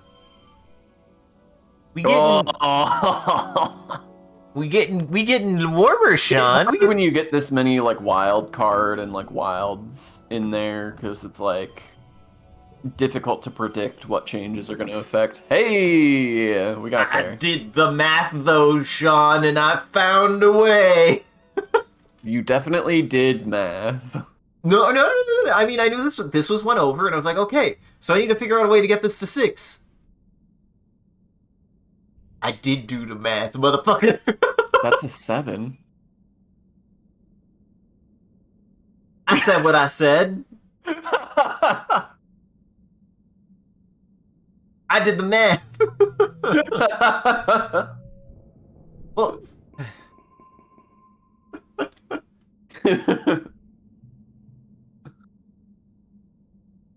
you hang out for hours, but don't discover anything, except how boring an idea this was. This takes a nap. You're almost falling asleep when something shuffles into the clearing. It's a bush bub. It crawls slowly down the path. It stops to pick up a popflower. Stops to pick up a stone. When it arrives at the shrine, it carefully places the flower in the pile of flowers and the stone in the pile of stones.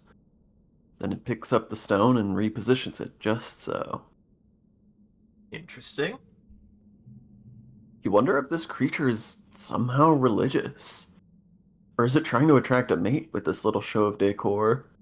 There's so much you don't know about the animals that live here. Interesting. Fascinating. Interesting. That is interesting. Well, sorry, Dis. I tried. You did Dis. You kind of got screwed. I don't know. I don't know how this happened. Dis, how did this happen, Dis? What? Dis, you don't get no gifts. I got no. I mean, I guess I can give you flowers and shit, but oh boy. Governor Loom enters the colony square to his customary bombastic fanfare. Brass band, red carpet, banners with the Heliopause logo snapping in the hot dust breeze. It's disgusting. The governor gets his usual tithe of applause from die-hard soldiers, but it's obvious how tired and fearful everyone has become in service to his war.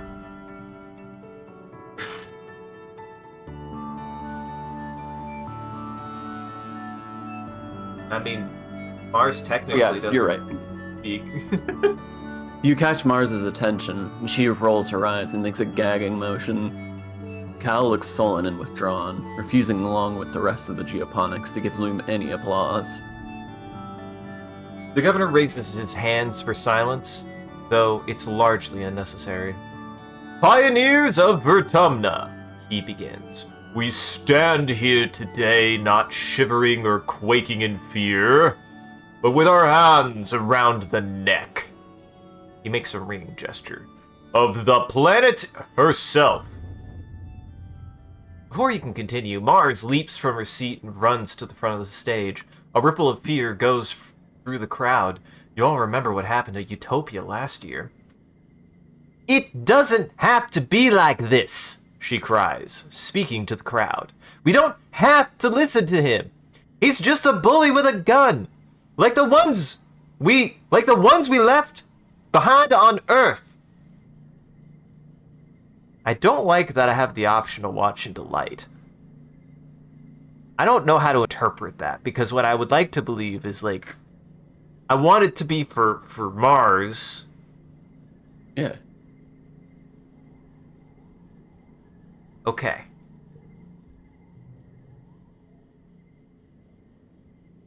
She turns to the council. Why are you just sitting there? Come on! Aren't you gonna do anything? The council looks at each other. Gret seems unmoved, and Utopia shrinks into herself, holding her hand to her chest. Antecedent looks concerned, but fearful for Loom. Instance is grim, and Seek just waits to see what happens. Only your dad looks enthusiastic, but he's no politician. Keeps quiet. Loom gestures sharply to his guards, and Mars is seized and taken out of sight. In the uncomfortable silence that follows, the governor strides to the front of the stage and looks down on the crowd. As I was saying, you can trust me lead this colony and humanity into a new era, he says. An era of peace and prosperity, where we no longer need to fear the creatures that come out in the night. He raises his fist to the sky. This planet is rich, he cries. It is the Earth we were promised, unscarred by the mistakes of our forefathers. Here, we will become what humanity has always strived to become. Caretakers of a new garden, children of a new Earth. People cheer. Get that motherfucker out of this. Thank you. I got you. You don't gotta worry about it. I'm proud. People cheer, spurred on by Loom's display of dominance. Loom looks upon the crowd with pride. Pioneers, we're so close, he says. Soon this planet will be ours, and all her riches and wonders with it. But first, he continues, we need to adapt to the harsh realities of our current world. He gestures at the council. I know you all love your council, but it's time we thought about the future. We need to guard the colony leadership. He says this with some disdain. Against sudden upheavals, deaths, imprisonments, and the like. I've decided to instate a second position for each seat on council, he announces. Loom explains that every council member would take an official second in command. Seconds will be trained in the running of their department and will be ready to take over the department should the worst happen during an attack. The council looks concerned. Is this how Loom begins to cycle out the colonial government? With a veneer of legitimacy? Applicants must have spent a minimum amount of time in the department and will be judged by the council based on their relevant skills. Though, Loom will likely argue hard for his Helio appointees. You scribble your name on the ballot for... Interesting. Yeah, I do think there's a right choice here for me. There's a right choice. I feel like there's two right choices, I think that there's two that would be fitting with how you've played the game so far. Yeah. I'm between these two, between security officer and surveyor, I would say. Yeah. Cultivator is a close third because I did a lot of work in that as well. So yeah. But I think surveyor makes the most sense for me just based on perception was the thing that I maxed first. This was the person that I maxed first. I spent so much time outside of the wall. I'm literally ambassador. I think surveyor makes the most sense. Yep. I just want to say, by the way, that watching you play through this game, like watching someone else play through this game, has given me so much more appreciation for this game than I even already had. Yeah. Because I'm just gonna put this out there. My first playthrough, Tonin died, and my dad died. And I thought that was like a really bad outcome. Your first playthrough of this game is revealing to me bad outcomes that I have not seen before. I can only reveal things that you did not know and could imagine were even possible.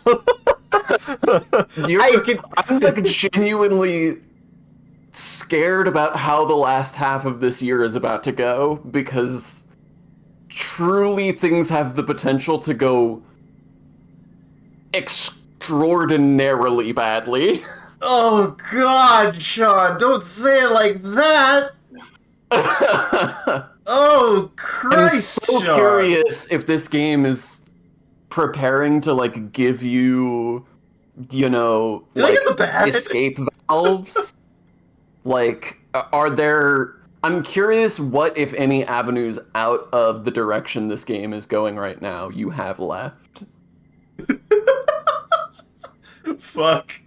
Oh no. I got everyone killed, Sean. Uh-oh. I should not have been given this power. Uh-oh.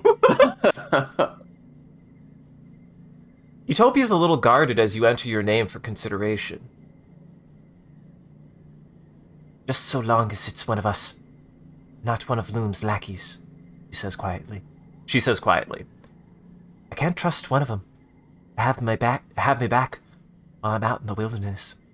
She shoots an acidic look at Rhett, who looks chummy with the Helio soldiers. I do still think, like, between her and Rhett, like, I do respect Rhett. I think Rhett is an interesting character to me that I don't think even everybody agrees with him on the Stratos, but at least his perspective makes sense to me. Like, he does not like what's going on now either, and is just trying to think in with the concerns for the people here, not to try to take control of the situation.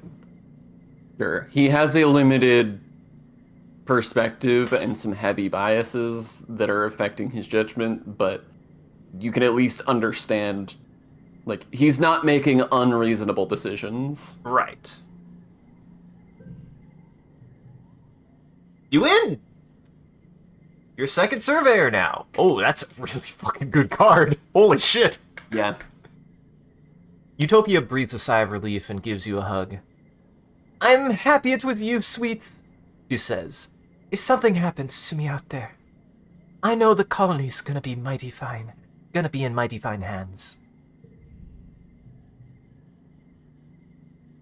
When the voting is concluded, Seek announces the names of the newly appointed seconds. The crowd cheers for you when Seek reads out your name as second surveyor. You don't recognize the Helio appointed to second administrator. Must be one of Loom's people. Alimony is appointed as second security officer under Rhett. She looks green with nerves. Interesting that Alimony gets that. I'm so proud of you! Nem might actually be very good right there. I'm just saying, I'm glad she got that. That might be one of your escape valves right there, that Alimony managed to get that over Vase. Uh-huh. Fuck you, Vase. Tangent stands proudly in her rightful place as chief engineer, Instance's side as her second. Cal is chosen to be the second cultivator. He looks a little overwhelmed. Your dad must have put his name in. Hey, Sean, something interesting is happening. I am noticing. The steward of the Heliopause joins Auntie Sedent as her much-needed second steward. There's a lot of babies in the colony now, and someone has to help take care of them. After the politicking is... The potlicking? Yeah. After the potlicking is done, after the potlicking is over, the crowd adjourns to the feast tables and eventually the dance floor. I don't know. The sun sets on the long day, and the heat breaks, and the party continues well into the night. Okay.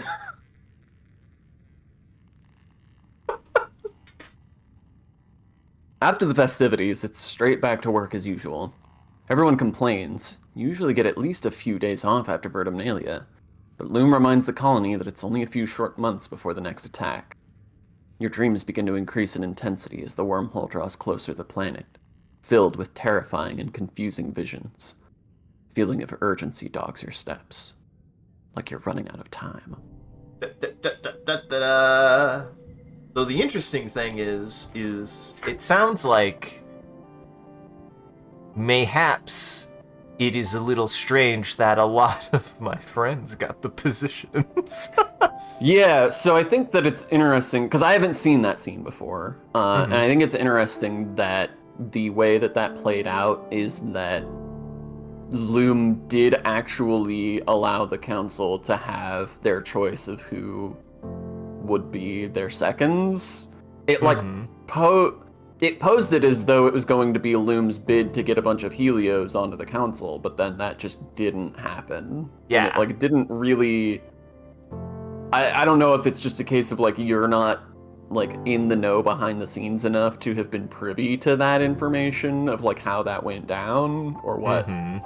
But it's very surprising to me that that basically went completely fine. That went honestly better than anyone could have ever predicted. I couldn't have had a better outcome for that, because the alternative is a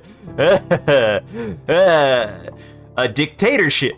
Anyways, I'm shocked that Alimony managed to get that position over Base. yes. That's shocking to me. I'm so proud of Nem. That's my best fucking friend.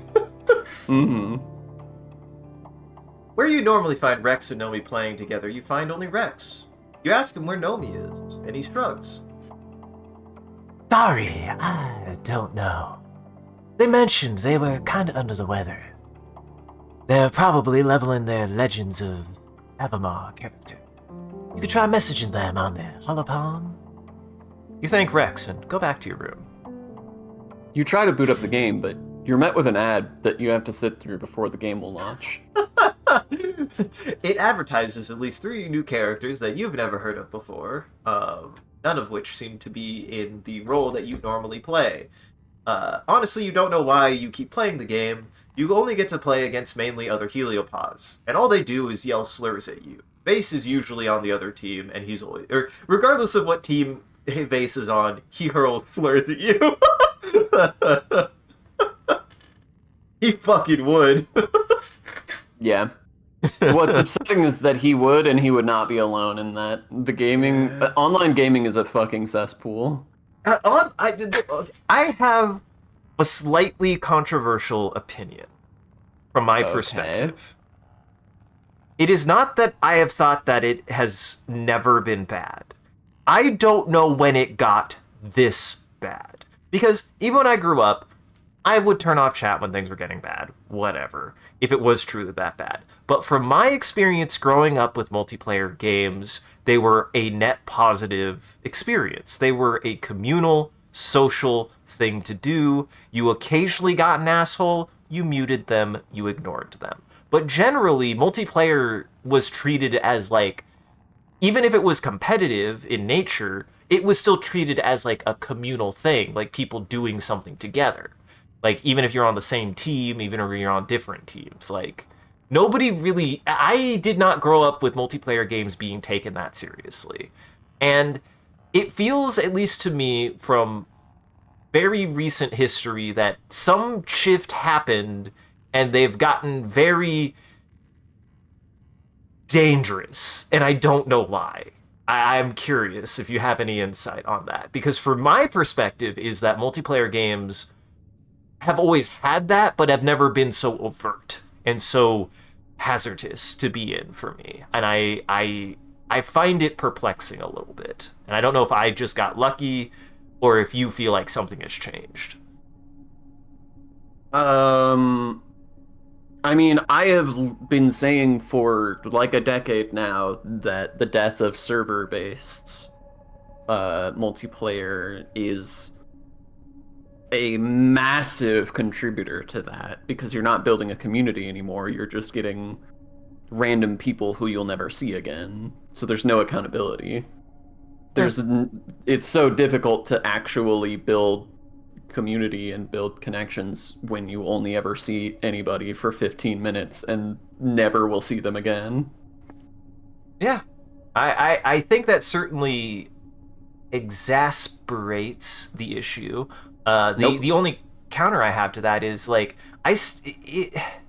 there's also a weird like cultural thing too that must like some cultural shift, because even when I was getting into Hunt, the reason why James and I really got started like getting into Hunt like inversely is like there was a little bit of like a love of the game there that everybody shared at one point. Like even if it was that case of you weren't, it was unlikely you'd ever see anyone again, because Hunt was a small enough game, because it was a niche enough game, and it had a small enough culture to it that it was that culture of it's like sportsmanship feeling to it, right? Like even if I won't see most of these guys ever again, or if you ever do rarely see somebody again, like there still was that feeling of like if you lost, you had that feeling of like, oh, this was my turn to have the bad luck. usually the shoe gets on the other foot next time when I win a fight. Like there's that feeling in Hunt. And then that started to go away as I noticed like people being outright much more toxic, people just like leaving messages being like trash talking, and I'm just sitting here like I don't care. I play this game to have fun. I play this game for maybe the sportsman level of competition, but certainly not the competition to be an asshole. I've never understood that mentality. So, I don't know. Which again, I do think that has always been there. I do understand that to some degree has always been there. I mean, we ran into that even when we were in college with some people. I know one individual that really started getting me off away from multiplayer because they were insufferable to play against. Yeah. Well, and with Hunt specifically, I wonder if part of the reason why it feels like its community has changed is because the like particular aesthetic and selling points of that game may Yes. have lured a different audience, and then like once its reputation grew over time so that more people understood what the like core of that game actually ends up being, it drew a different audience over time. Yeah. Because like the thing that Hunt I agree presents too. itself as is something personally I find interesting, but like actually playing the game just doesn't feel like that to me. It feels like a very different game than what it pitches itself as. Agreed. And it does now more so than ever. Because at least when we like started it, I think it was closer to that, right?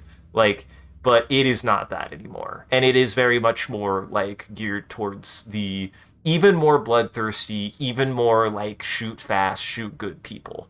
And the much more exploitative people, it benefits the people who are more patient in a way that allows them to take advantage of situations and take advantage of fights and take advantage of people instead of being about that like competition. Like even if you're being stealthy or not, like there's just this feeling of like the people who benefit the most are the people who take the most advantage out of the game in a way that feels less fulfilling, at least to me.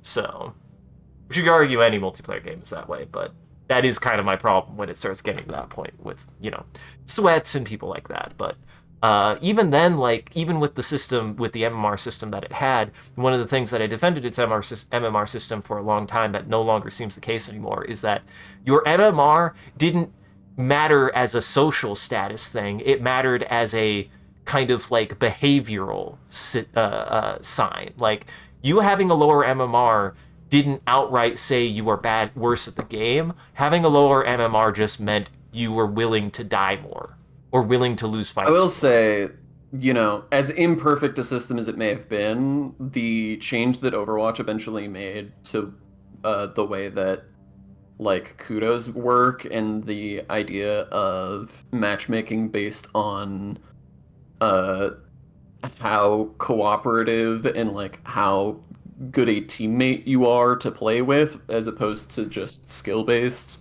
was a big game changer to me. Mm-hmm. And I feel like Like it's a system that can be abused because it's entirely driven by player like how players actually use the vote systems and stuff, but in my experience it worked a lot more than it didn't. yes. And even then, like there is still innovation and experimentation happening. Like I haven't played it in a while, but I can at least respect the effort on Arc Raiders to make skill-based matchmaking based on aggression. So they are at least experimenting and trying to be like people who are more aggressive, who are more willing to go and betray and go PvP are going to be matched with other players who are also more aggressive, more likely to PvP.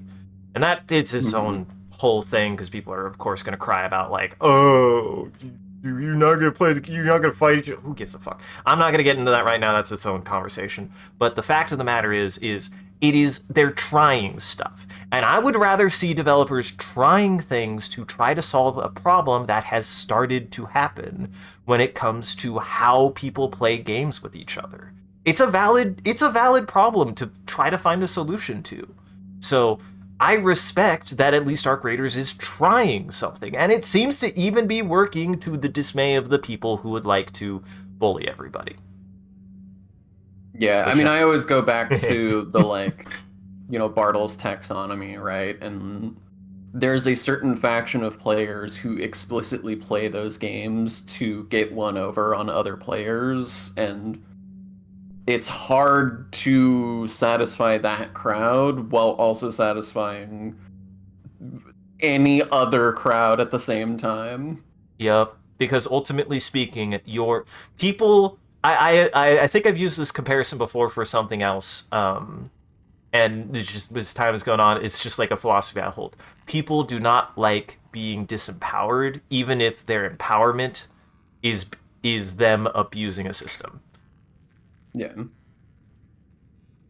even if they're not in the right. Even if it would be more in the right that they weren't able to do that thing. They're still gonna be like they want that power. So, anyways, Anywho, on that fun note, welcome back from ads, everybody. you get comfortable on your bed and load up Nomi's private Legends of Avamar server.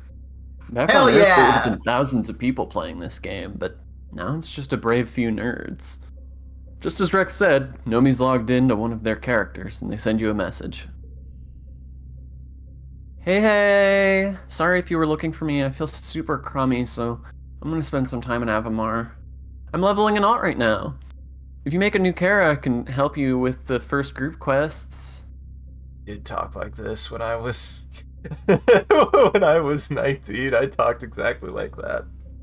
I mean, my only complaint about that whole thing is that I would have just said Kar instead of Kara.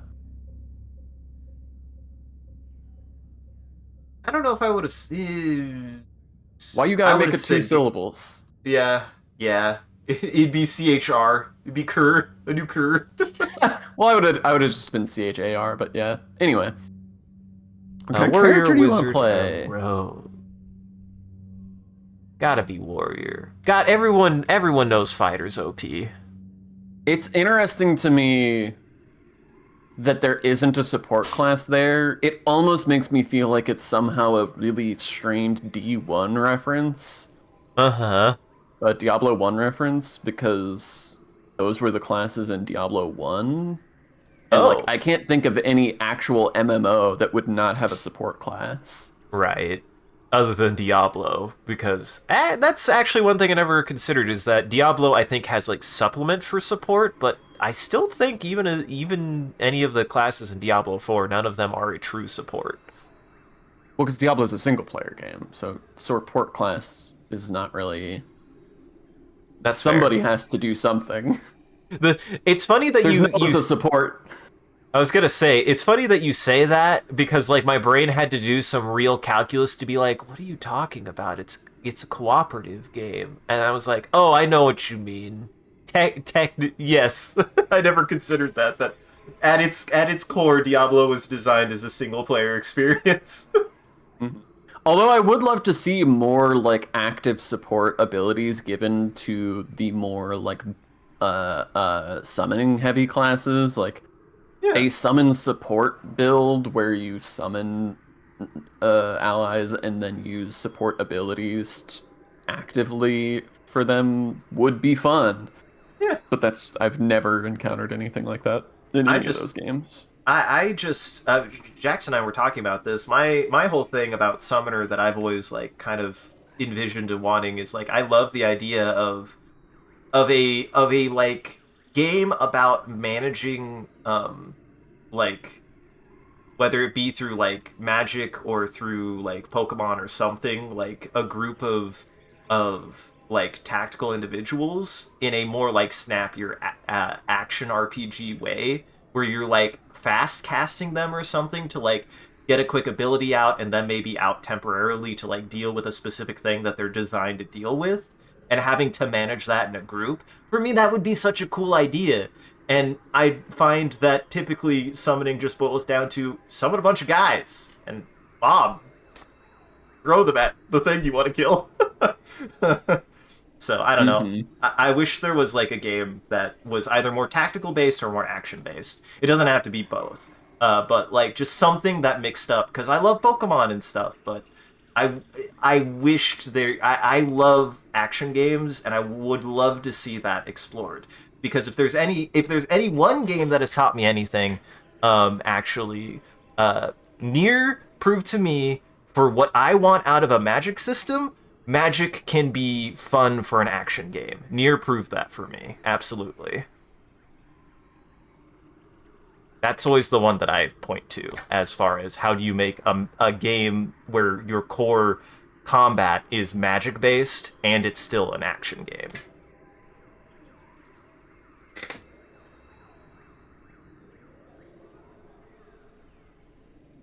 Anyways, that's all. You log into the game with your new character after spending a few minutes having a minor existential crisis over their name.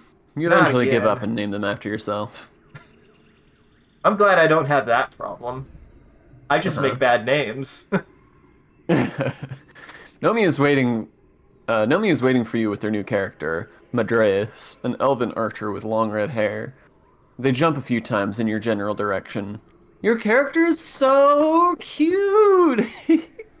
Thanks, yours too. I can't hee-hee. I don't know. Hee-hee. My voice and personality do not allow for hee-hee, I don't think. My favorite.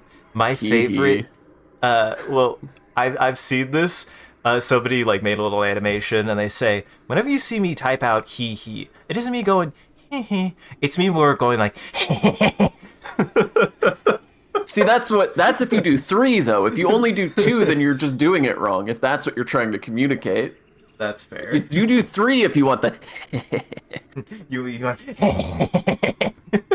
Yeah, that's 3. That's hee hee hee. Hee hee is different. Learn your internet taxonomy. I'm working on it still.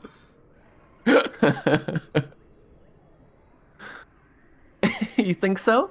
Thank you. Ah. Okay. You do the first few quests with Nomi. Their character is a little more powerful than yours, so there's lots of time to chat. Nomi keeps up a running banter about your adventures, typing as if they're speaking for their character. Fear my bow, meddlesome creatures! The forest will not miss your presence! It's hard not to notice how much more serious and well-spoken Nomi seems when they're writing in character instead of speaking. You didn't know they had it in them. In Yem? Inyan. I've invented a new pronoun. Honestly, I kind of like that. Yeah, honestly, Yem, all that time that we spent debating what the first person or what the third person singular pronoun should have been, Yem is what we should have landed on. Yeah, before Yem is not giving bad. up on that whole endeavor, which is what we eventually did. I know they tried. I know Z and Zer has been tried. Some people utilize that, but weirdly, Yem is not bad. I kind of like that actually. Yem and them. I think that would have worked. Anyway. Yeah. Instead English is just broken and continues after all these years to not have one. Cause you know what you know what I've settled on, Sean. Yeah. It could be Yar and Yem. That's now you've created a problem. You play along. Forsooth, I do. You type back. Oh wait, you should. You type back. Taste mine blade of vengeance, Valian. Valian. Nomi sends you a string of hearts. You play for a bit until you have to stop to sell your loot at the vendor, marveling at the accessories you'll be able to buy when you have some more gold. Nomi opens a trade window with you and plunks a necklace into it. It's one of the expensive ones and a huge increase in stats. Galactic. I thought it would look good on you. Give them a bow back. You type back, I shall wear it into battle and think of you, my star. Nomi replies with a heart. You and Nomi battle your way through a Null encampment and stand face to face with the big bad, Graz Magepelt. Nomi readies their bow. Heroes, we are called to battle. Have any of these ever resulted in a challenge? I don't know. I don't think I've ever been in a position where a challenge happened outside of a major event, or one of the. I didn't know this could happen. It's also a really hard challenge, or a pretty hard challenge. Yeah. I'm kick its ass. But I'm Is that gonna it's Duke Nukem? Yep, it was I Duke Nukem. have shit Uh, my I shit myself. wait. I poopied my drawers. uh, ooh, ooh, ooh, ooh, ah, That'll it. do, pig. Oh, Hmm. or it won't do, pig. Wait, why? Ah, haha, I've understood what I did correct. It took me a second, but I understand. These fucking draws are really coming in today, Sean. Honestly, these draws they've been pretty good. Except I think I have to do this. I mean, you don't have to do Goddamn. that, but you do. Bless you. God bless mine. Yorn. Boo! Straight should go backwards too. Boo! Interesting that this is the same. Yeah.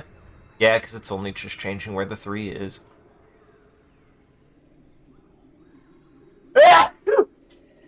Next, Oh, doll. God, it's that time of the year. The trees are trying to kill me again. I love it, I love it, I love it. They tried. Ba-da-ba-ba-ba. Fuck. I don't know.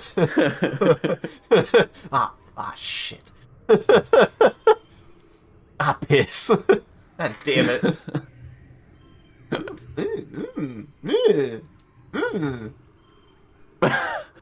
That's nothing.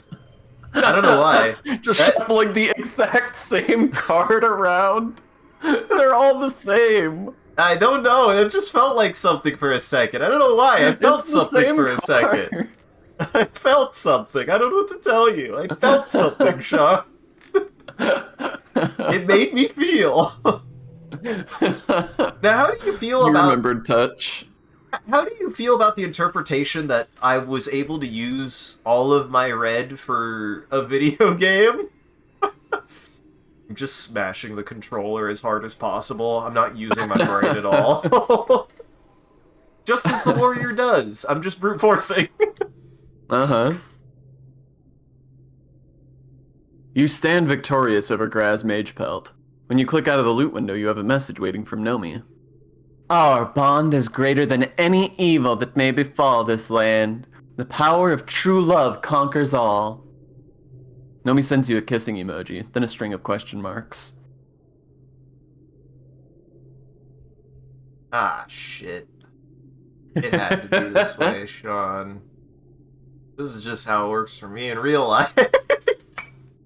It had to come to this, didn't it? I had to shake dis and I'm too afraid to do that. And Tangent, well, Tangent and I probably just wouldn't make a very good couple. Let's be honest. This is why we're very good coworkers and friends. Not a very good couple. I'm Alimony's best friend.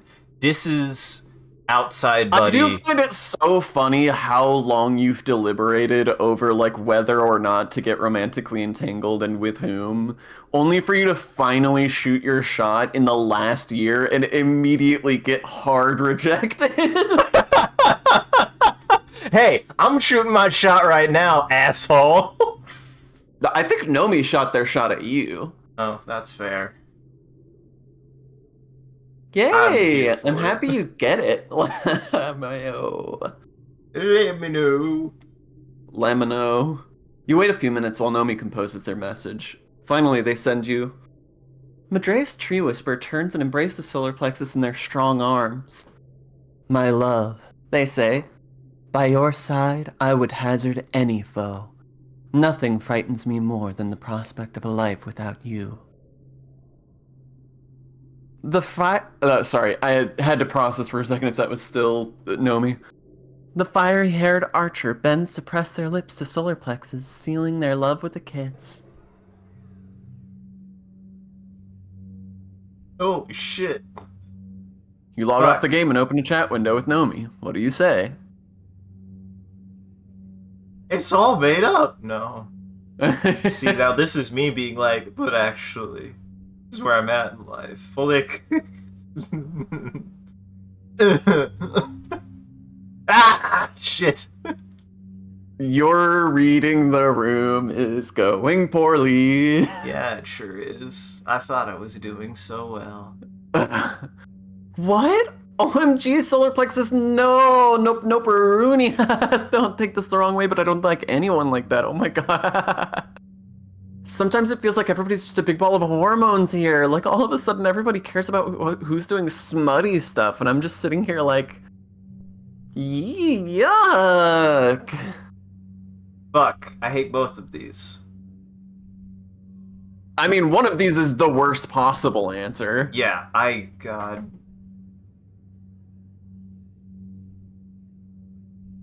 I don't believe in any three of these.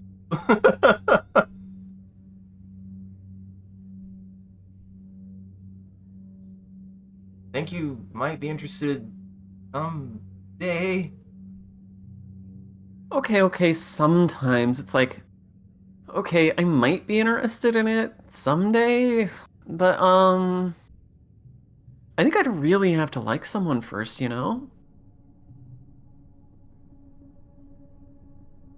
Yeah. Who knows? Listen, I'm still respectful. Yeah, like, maybe, or maybe not. Nomi's good out here. See, listen, I can only read the room when somebody bites me on the tongue. I could read that pretty well. Some people like that. Like me. I'm not really thinking about it right now. I just can't imagine liking someone that much. Or them liking me that much. But anyways, thank you for playing with me. Sometimes it's easier to talk about this stuff when I get to pretend to be someone else, you know? Also, yes. The best card in the game just got better. God, it got so much better. That's so good. It's so goddamn strong. That one and the other wild card are absolutely bonkers how strong they are. Wait, we're at mid-dust. It's your birthday. It's your birthday. It's your birthday. Oh, wait, yeah, we did read that one. I know me, sorry for getting weird at the end, but, anyway. Actually, no, I'm paranoid now. Fuck, it's your birthday? It's your birthday? It's your birthday! It's... your birthday. It's your birthday. Have it's a your stick. birthday. Have a stick. It's your birthday, have a stick. Actually, how... Do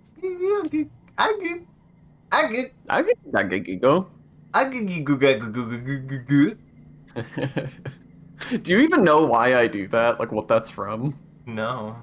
I didn't realize I was quoting something, actually. So there's... Back in the day, our friend group got really into Yu-Gi-Oh! Back in, like, high school. For reasons... I still don't really know how that happened. But there's a Yu-Gi-Oh! Card called Gaga Gigo. And then there's a stronger version of that card that's like the upgraded version if you sacrifice a monster to play a level 5 summon. Anyway, and the upgraded version is called Go Giga Gaga Gigo. No fucking way. Yeah. So Go Giga Gaga Gigo is a real at least I think that's its name. I might have corrupted it so much over time that I've forgotten the original card. But I've always found that name delightful, and so that's something that I've just been kind of riffing on for my whole life at this point. Might have gugagagigagaged too much. Nope. Yep. I literally just typed.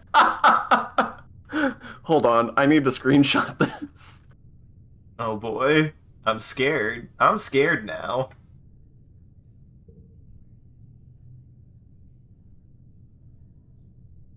Here, well, you I'm do. gonna put this in the Discord, and I'm putting it in Chinese cartoons. Why are you don't screenshot these nuts. That's illegal. This is literally the Google search I did. Oh god. Oh god. That's insanity. That's amazing. What the fuck? You just missed a space. No way. Well, I mean, So that's anyway, I fucking amazing. love it. It's Yeah. the stupidest thing ever, and it's the kind of shit that makes all of us to this day sort of have fond feelings for that dumbass game, is because it's full Uh-huh. of shit like that. Yeah, I mean, that's fair. That's fun. That's so silly. I love that that's the upgraded version too. What the hell? What the fuck? No, I don't know if this was also an inside joke or just a slip of a tongue, but it definitely sounded like you said for a second, sack of rice. Sacrifice. Sorry, I may have, I mean, slurred. I love the idea of the way that you get a bigger guy is you throw a sack of rice at your smaller guy to make a bigger guy come out. There's definitely a board game like that somewhere if we look hard enough. Uh-huh. And if it doesn't exist, I guess we have to make it now. We have to make Catan, but with where it's actually a base builder where you're trying to build up to constructing a kaiju. Uh-huh. God, I would play that so much. You throw sacks of rice at the things to make them bigger. On the ship, 3/4 of your calories came from dense cubes of dried starches and proteins rehydrated by soaking them into hot water. The glucose tablets were your favorite, faintly sweet and dusty tasting. The cooks would mix the ration paste with real vegetables into a kind of gruel that was only slightly better. You didn't really have real food, except for on the yearly feasts of thanks, so you didn't have much to compare it to. Cooking of Vertumna is a lot more creative. You get to try out a lot more methods and a lot more ingredients. Sometimes you make something delicious, and sometimes you don't. But at least you're not eating soy gruel all the time. Boy, I feel that. Somehow I made rice the other day when the what I thought was the foolproof way, and the rice came out questionable. Yet I did yet again. I was like, well, I want to salvage this rice. It like was barely not cooked enough, so I used fried rice for it, and it was like, yeah, this is much better. So I have no idea what I did to that rice. You did just say frice for fried rice, and that's rice. Good. I just wanted you to know that that's good. I made the rice. You're welcome, I guess. You're welcome for that, I guess. This did not get better. No, it did not. This was not better. Ooh, this could be good. Ooh, bibbidi boppy. Every day. I want a bippity boppy.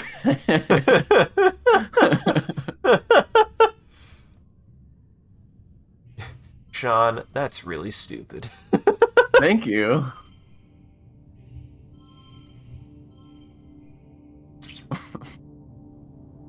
Trying to do the math. I'm you're so close. close. You almost. There we go. And equals. Beautiful. Totally did that on purpose. Goddamn. I wasn't really sure on that one. It's definitely... hey, I definitely made it edible, at least. Yeah. I did make it edible. It was close there for a second. I do wonder if certain... Because we did determine that there's some seeding going on, but I also wonder if certain cards are brought up in certain times. Because this is the second time that it feels like there's been like a one that's like contextual to cooking for this.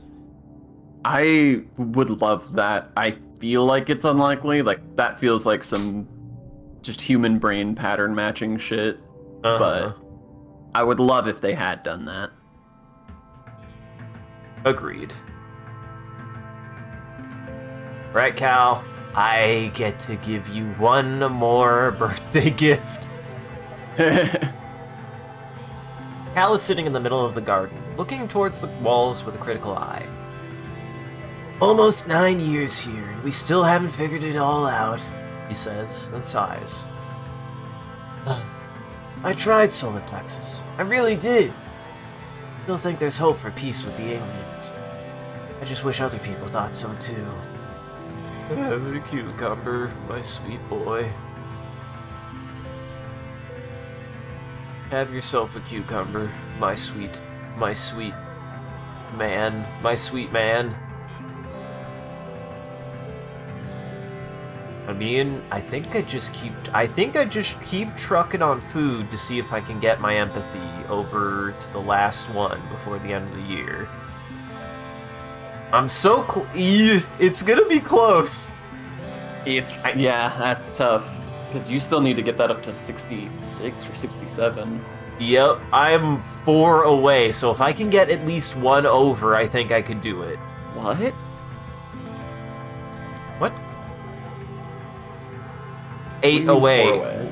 What did I say? You said I meant 4 away. I meant 8 away. I meant 8. Now take that and double it. You got the right number, Sean. I see. Little this pro is how tip. math works. Yeah, little pro tip. You double that number, get the number you actually want. Did you perhaps mean that you were 4 cooking instances away? Because cooking gives you 2. Yes, that is what I meant. So when you cut it in half and then you double it, that's the number you want.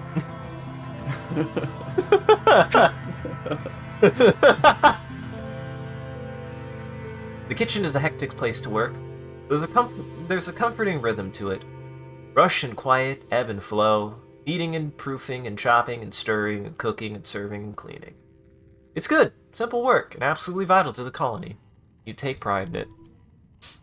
It's funny, I'm second in command, and they're like, so should you, like, be out there? You're, like, in the kitchen, like, a lot. We've noticed you've been in the... Don't you have a job? Wait, what you talking? What are you talking about? Because you're on the council now. What are you talking about? I think I would know if I need to be out there. I think I would know if I needed to... Damn!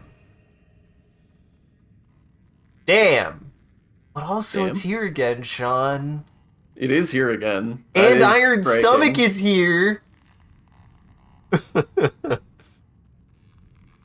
Pattern recognizing brain is recognizing patterns, Sean. The float cow, even. Yeah, that didn't add.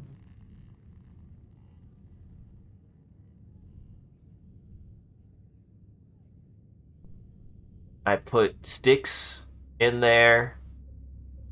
They really did question if it was edible, because I put literal sticks in there.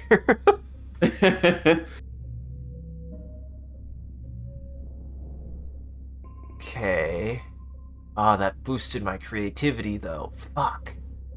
I needed to boost my empathy, though, Sean. Can't do it. Can't have it. I'm gonna get there. Hey, look, a cucumber. Hey, look, a cucumber. I'm noticing... Why? Man, it feels like this year went really quick. This year... I have no way comment. faster. So concerned, Sean. I'm so worried. I'm so worried and confused. Mm-hmm. I hope. I mean, part of it is that you haven't been doing, like, full explorations. That's part of why previous years were taking a long time. That's true. 'Cause if you're doing all of the exploration events, that takes a long time. And this time, like, I've done all the ones I need. I don't need the more anymore. I don't need more stuff. I did all the stuff.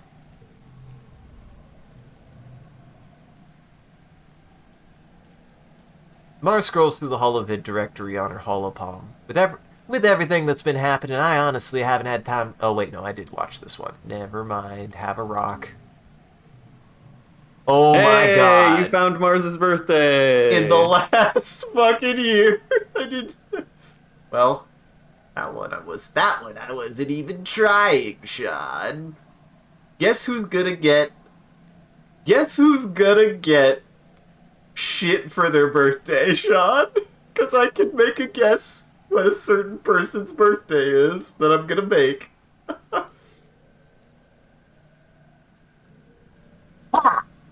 Mars laughs, taking the crystal, turning it over in her hands, inspecting it. Well, I've had better birthday gifts this year. But I admit, the crystal is pretty fabulous. I'll add it to my collection. How long have we known each other? It's fine. Sometimes you just don't know somebody's birthday for 9 years. And that's fine. I mean, ostensibly, you've known each other your whole lives. That's true. It's been more than 9 years, probably. Now, would you count, like, even... Do you know somebody when you're, like, even a toddler, though? Well, before you have object permanence, you don't know anybody. Right. So, like, you could be in the presence, but I would only say you know your parents because they're your parents. Mm-hmm. I would say, like, you've got to be at least 4 years old before you can, like, substantively talk about knowing somebody. Uh-huh. You can at least recognize their existence. So you've known her for 15 years. Exactly. Yeah, this is new. I don't think we've read this one. Yep, this is new. Tange is hard at work at the lab, as usual. You honestly can barely remember a time you've seen her anywhere else. When you ask her if she's doing okay, she only blinks at you like a woman coming up from a years-long sleep, unsure of where she is. Of course I'm doing well, she says, rubbing her eyes. I'm laying the first stones of humanity's legacy on Vertumna. How I feel is inconsequential. I remembered it wasn't your birthday. I remembered it wasn't your birthday. Hate that you're still getting close to him. Alimony shoots you a small smile as you approach. Oh yeah. Big egg. Ab egg. Ab egg. God blast you. I will live. I will live, Sean. Oh hell. I will live in the kitchen. You arrive for your shift to find Antecedent has assembled all of the kitchen staff together. Did you miss a memo? Was there a meeting? Auntie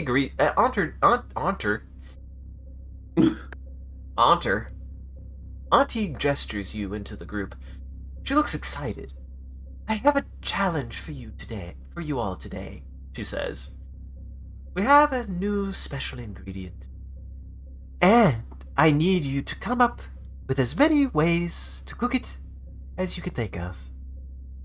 She takes a big bite of a bell pepper and munches pridefully. You're the best cooks this kitchen has ever produced, and I know you'll manifest great things with this ingredient. Boy,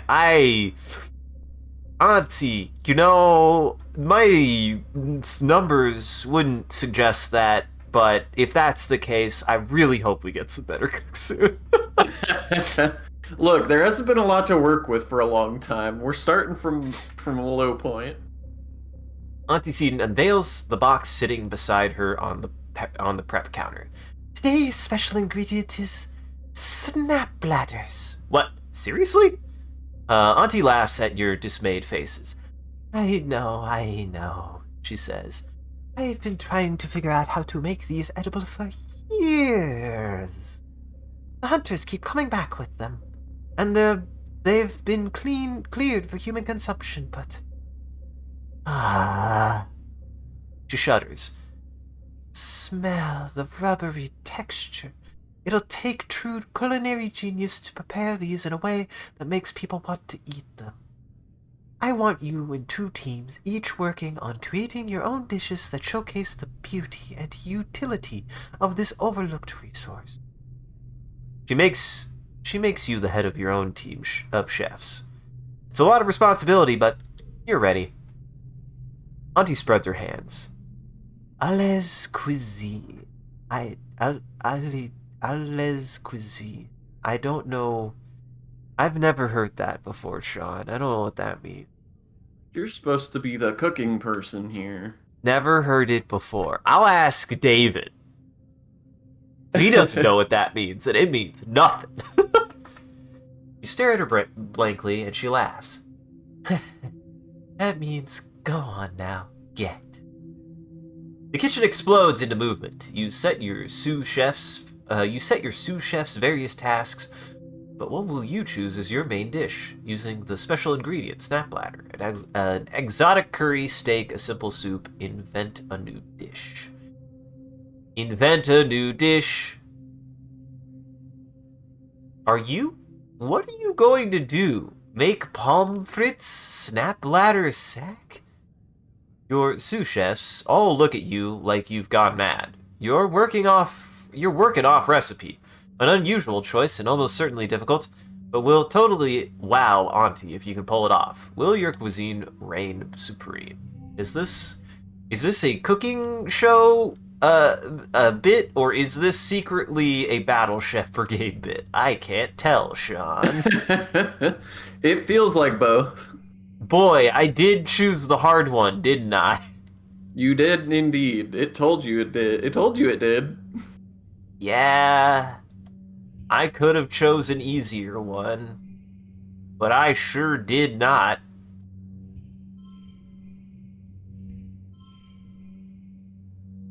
I mean, that's a good start. That is a really good start. Yeah, that's yeah. Yeah. Yeah. Yeah. Yeah. Yeah. Yeah. Yeah. Yeah. Yeah, yeah, yeah, yeah, yeah. Yeah. I'm sure I've talked about this before, but I don't usually seek out I don't usually go out of my way to seek out much speedrunner stuff, but the speedrun of that game to a live band is such a treat. I truly do enjoy that so much. Well, actually, this might be the better play, so give me a spare card. What? Why would it give you a spare card? You're right. This would maybe be the worst thing I can do, actually. Oh, because it would keep this card and keep this card. I don't know. My brain was doing math.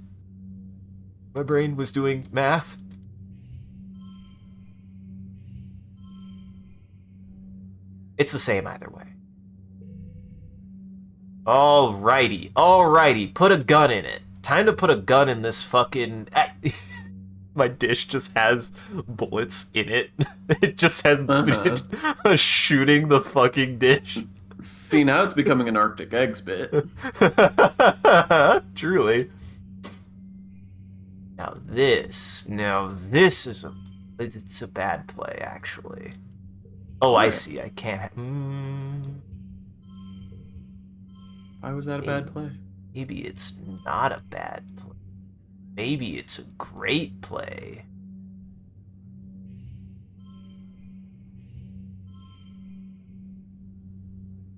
Okay. Nope. Want to do that. Put you here.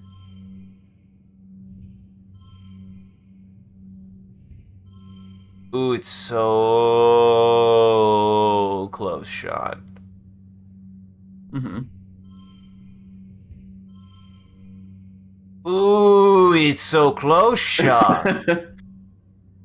I mean, and I get a free consumable.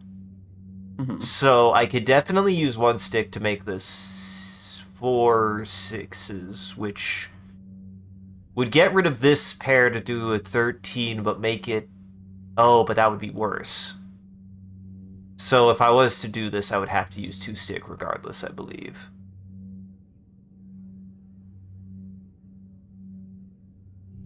Because this would make it go down, and then I would have to... Yeah. Yeah.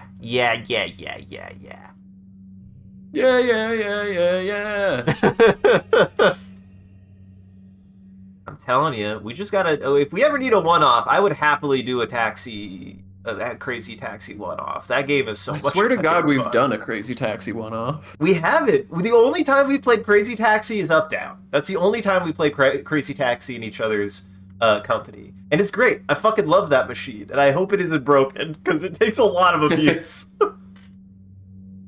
Because truly, there's no right way to... There's no safe way to play that game if you're not banging the sides of that machine left and right. You're not playing Crazy Taxi correct. I'm sorry.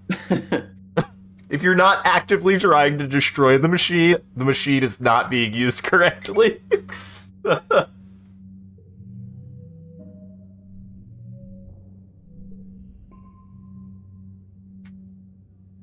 panel of judges delicately taste their dishes and score them on taste, presentation, and originality. They talk about how creative your dish is. You definitely won most of your points on guts alone. It's no kitchen battle. It's no kitchen battle. Your food is clearly a cut above the other team's. Wow. Whoa! That's a good-ass card. And increased rewards for cooking. Okay. Antecedent places her hands on your shoulders and beams proudly at you. Congratulations, Solar Plexus. You are Vertumna's ultimate chef. Turns out, snap Why didn't ladders. Steven's voice sound like that? Well, it's clearly cows, cause green. Yeah, I guess you're right. That was my read. It was Cal. Yeah, no, I think you're right. That would never have even occurred to me. That would never have occurred to me. I'm colorblind. Turns out, snap ladders are edible. You start seeing them on the menu, thanks to your efforts. Yay. Boy, I don't know. Oh, but the problem is Sean... Yeah. If I can't get an over if I can't maybe get 2 overs, because I'm going to be going out in Twilight. I'm not cooking the last month of the year. You're not cooking for the last glow of the game? Absolutely not. Hey, Vase. Hey, Vase, is it your birthday? Hey, Vase, is it your birthday? Vase is about 2 clicks removed from flat out... Fuck you, Vase! I do think that the previous text was new, though, if you want to scroll up. I thought it was... Oh, it was new. My bad. Vase is about 2 clicks removed from flat out ignoring you. Go bother Rex if you like him so much, he snaps. Just don't believe anything he says about me. You don't know the whole story. And he'll lie to anyone to make himself look good. See, that little nugget there at least makes me believe that it might not be maybe I can fix him route, Sean. There might be something there. I might hate it for so long, but there might be something there. Is this a birthday gift? Vase asks, clearly disgusted. You don't know me at all, do you? The irony is I know you well enough to know what you hate. I like that he's birthday. Like... I love that he's like, you don't understand me at all, as I've like continually given him multiple vegetables knowing that they piss him off. By definition, Vase, I think I know some things about you. Okay. Alright.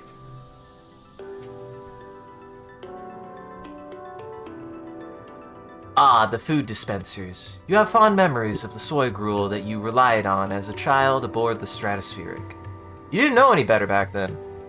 The kitchen's still somewhat reliant on these machines, but now that you have a wider range of ingredients, it's more like a side dish instead of the main course. Dad, what are you doing there? Dad, Dad, you're not helping. Actually, Dad, you might be helping quite a bit. Hold on. this. Oh no, wood. Hmm. Hmm.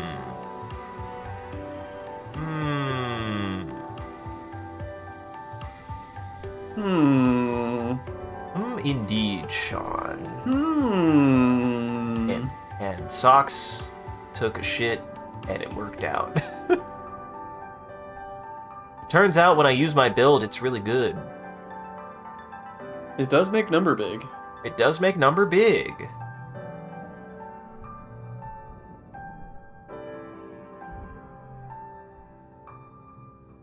You're in your room when you get a notification from Governor Loom. All colonists are to report to the courtyard for an announcement.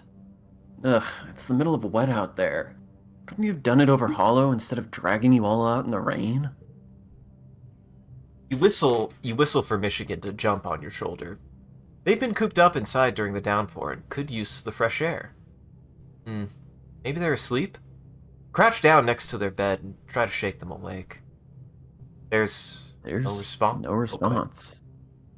You shake harder, but your heart sinks. Their body is limp and cold. Michigan is dead? This can't be happening. It's not fair. You brush the tears from your eyes and pull yourself together. You'll have to mourn them after this stupid announcement Loom wants to make. You report to the main courtyard. Everyone is huddled miserably under their umbrellas, shivering in the unseasonably cold drizzle. Loom stands on stage, looking unbothered. You find Alimony in the crowd, sharing an umbrella with an unimpressed look.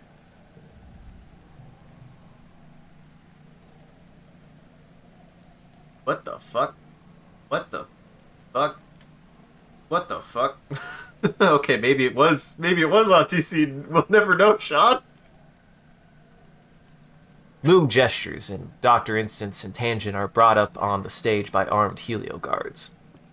Good afternoon, pioneers, Loom booms. Wet enough for you? There's a scattering of polite laughter. He spreads his arms wide, palms up to the sky. I wanted to have you all here for a momentous time in the history of Vertumna. The moment we humans turn the tide of the war forever. At his word, hundreds of drones buzz overhead. They look like watering bots, all affixed with spray nozzles.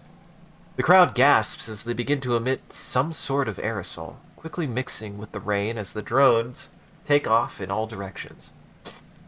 Thanks to our eggheads in engineering, Loom says, bringing Instance and Tangent forward, we're never going to have to worry about being attacked ever again. I give you the cure for all of our troubles. There's an acrid chemical taste in your mouth. It begins to water relentlessly, pushing out the whatever it is. Stars, is it? Some kind of toxin? Pesticide? In just a few short weeks, Loom announces, everything on this planet larger than a fly will be dead, except us, of course. Cal cries out and falls to his knees. All the farm animals! He yells. All of our pets! They're all going to die! We're all going to die! What have you done? Loom raises his hands, placatingly. There will be some losses. Oh my god. Yeah, that's,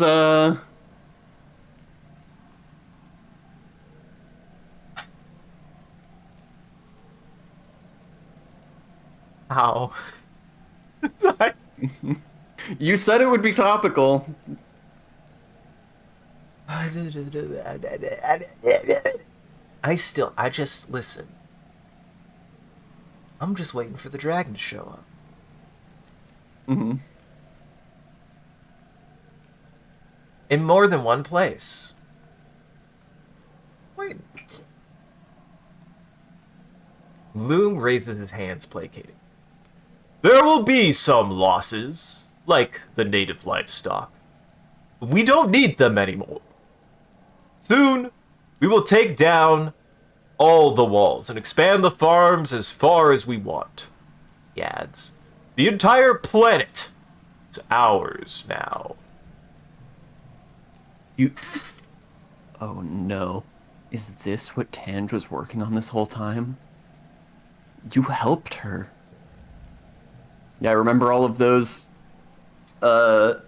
helping Tange question marks you've got over the course of the game. Darn. Now you know what those were about.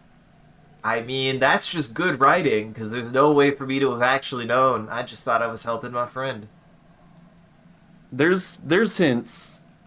This is part of the reason I'm flabbergasted that you ended that other conversation early, because I'm pretty sure the thing she was trying to tell you is about this. And nothing to do with your relationship. I'm very bad. Sean. Moon waves instance forward to address the crowd. Ads. And he waves the ads on screen to be like, and before we continue, have an advertisement. A word from our sponsor. A word from our sponsors, Literal Ghouls. He's just forced Instance and Tange to wear like race car ass, like, you know, with the company's advertisements all over the clothing. Uh-huh. Awful. Terrible. I hate it. I hate that we're here. I hate that we got here. Revolt. Yeah, when you said that, when I said that this game is about to go so badly in ways that I've never seen before, this is the kind of thing I meant. Because I saw the pieces coming together to result in this, and I was like, I've never actually seen it happen. I assume it has to be possible. I've never actually seen it happen. I found the fail state, everybody. I found it. I don't know how I found... Well, I know how I found it, but... Oopsie. Certainly didn't mean to. Ain't that just I mean, the that's way? kind of, you know, exactly. Like, that's sort of what the game is trying to get at, is like, things are bound to go wrong despite your best intentions. Like, Yes. I think that your mom is sort of the perfect example of that, right? Like, she physically, literally could not have done more, and it still wasn't enough. And then, like, a year after she dies, suddenly there's just, like, bountiful food for no reason. And it's like, well, she you can't say she died in vain, because she died keeping the colony alive. Mm-hmm. But boy, it feels bitter that after all that, there's just plenty of food all of a sudden. Yep. And it's even a bit thematic in this case, like father, like mother, like child. Shit. Fuck. Shit. Fuck. But yeah, I mean, like, I am curious what'll happen. I don't know. I mean, we're coming right up on it, right? Like, there's not much left of this year. Yep, we're about to find out. We're about to find out. Oh boy, Sean, we're about to find out. I hate to admit it, we're about to find out the consequences of my inaction, if you could say, which may use the importance of... If this is nothing else, it's a cautionary tale of inaction and awareness. Be aware. Pay attention. Your actions do actually matter. Think of the... But also remember... I guess, also remember, it is very difficult to be aware of the consequences of your actions, but it doesn't mean that they don't have consequences and you shouldn't at least be aware of your actions. Yeah, you can't ever course correct and, like, contribute to making the world a better place if you're not taking stock of the consequences of your actions, whether those consequences are things you intended or not. Exactly. Which, honestly, that's some pretty... that is... The fact that this game can pull that off, that's some bravo writing there. That came off completely naturally, too. We're here. We're fucking here. Due to my own action. We're fucking here. And we're about to find out in 4... I'm gonna kill myself. 3, 2... God, that joke. We have to stop referencing that. It's a great joke, but with that, it's like it's such a bad cold reference. It's really a bad cold reference. You're right. It's so funny, but you're right. I shouldn't. Welcome back, everyone. Loom waves incense forward to address the crowd. It's as the governor said, she says, sounding strained. The virus we've engineered employs the same pathways we discovered while researching the Shimmer sickness. The spores we call Shimmer act as a biological communication network between all the species of Vertumna. By blocking the chemical receptors, we cut off that communication at a cellular level. In any xenofauna more complicated than an insect, this causes death within hours. As the virus spreads, populations will crumble, then species, and eventually entire ecosystems.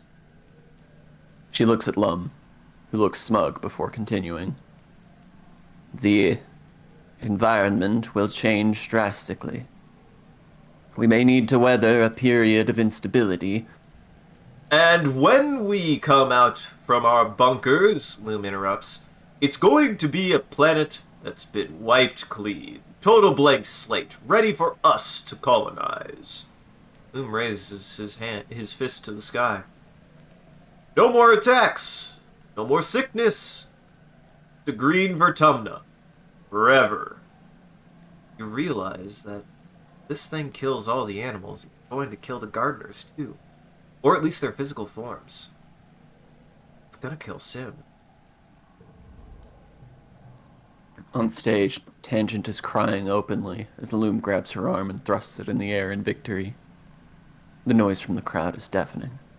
A mixture of cheering, screaming, and crying. Some people at the front surge towards Loom, but are held back by his personal guard. Tangent stumbles off stage as soon as Loom lets go of her arm. Front. Comfort. Comfort. That's... Comfort.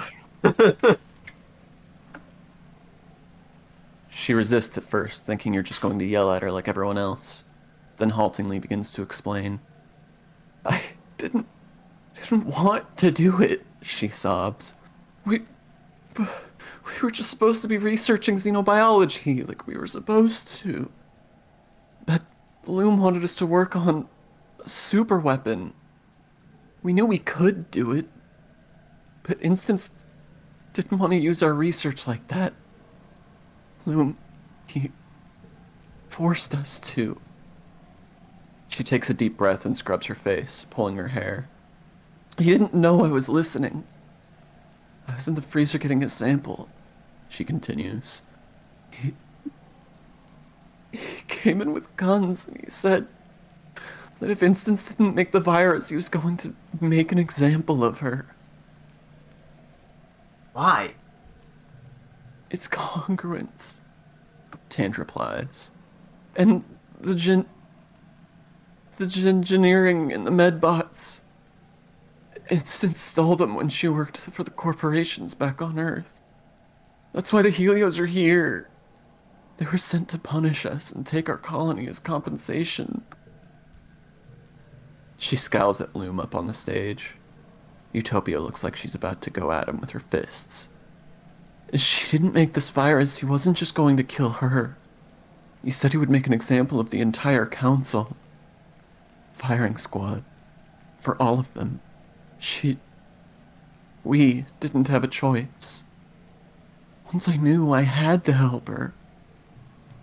You helped too, she says. Whether you knew it or not. I don't think we could have done it without you. Not your fault. Are you sure? Tangent asks. Even if we killed the planet?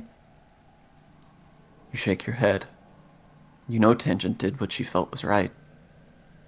Her expression crumples in relief. The fresh tears spring to her eyes. I wish this never happened, she says. Once it all started, I felt like I couldn't stop it. I wanted to, but I couldn't. You hear a sudden burst of plasma rifle fire. A collective scream comes up from the crowd, and everyone surges away from the front of the stage. Two people from Geoponics lie motionless in the mud. Someone you don't recognize. Cal. Oh, Fuck. his body looks so small. He was never one for violence, but even Cal found his limit today. Green Vertumna forever. Loom begins chanting, before being ushered off stage by his honor guard. His supporters take up the chant, and the crowd dissolves into a riot. Overhead, you can hear the hum of drones becoming more distant as they speed off to deliver their genocidal payload. Oh boy, Sean! Is that it? Holy shit! Holy shit! Holy shit!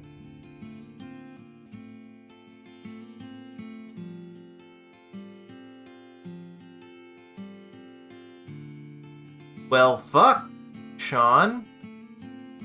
Holy shit! As Governor Loom predicted, anything larger than an ant dies within a couple seasons. The cure spreads like a virus through all native xenofauna, and many of the trees and other xenoflora do too, or exoflora do too, as the line between creature and plant is blurry on Vertumna. The die-off is massive. Rotting biomatter and fungal blooms choke the planet. You and the other humans take shelter inside the heliopause, relying once more on hydroponics and life support. Loom's power grows as a year passes, then 5, then 10, while outside the planet struggles to find a new equilibrium. Vertumna cools by entire degrees, which is enough to take out even those species that survived the virus. Some of the colonists succumb to a sort of wistful thinking conspiracy, whereby Loom was only lying about the virus in order to force everyone inside so he can control the colony under a fascist police state. It sweeps through the colony, igniting police riots, unsuccessful takeovers. When you emerge over a decade later, it's to a planet you hardly recognize. Swarms of insects roam over a decimated landscape, scrubbed clean of Vertumna's native biodiversity. The planet's ecosystem is crippled, but yours for the taking. The bots recognize the planet first, seeding the fecund... the bots recolonize the planet first, seeding the fecund, newly nitrogen-rich soil with earth plants. Within a few more years, it's safe for humans to leave the heliopause.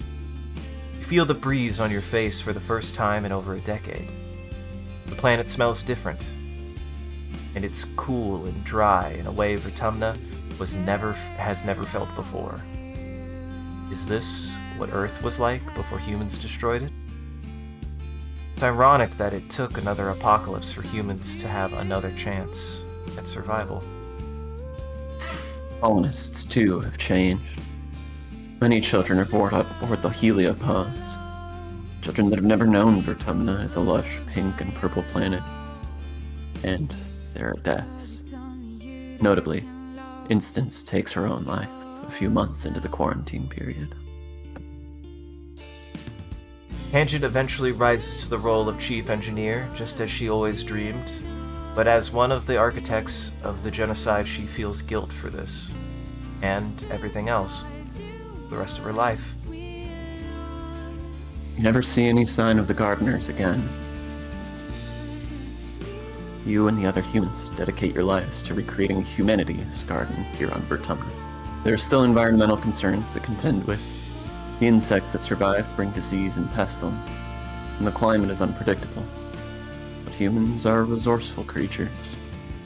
You have no doubt that you will be able to overcome these challenges without facing the threat of annihilation every year. In the moment of your death, as your brain cells fizzle out one by one and shut down forever, a vision swims in your mind's eye. Is that person? This seems so familiar. You feel like you know them so well. Oh. It's you. Only ancient. Their arms are covered with so many data bands, so many lifetimes of knowledge. The ancient you speaks without moving their mouth. Not in words, in something like pictures. Still, you understand. Yikes, they say simply. The weight of one word rests heavily on your shoulders. They sigh.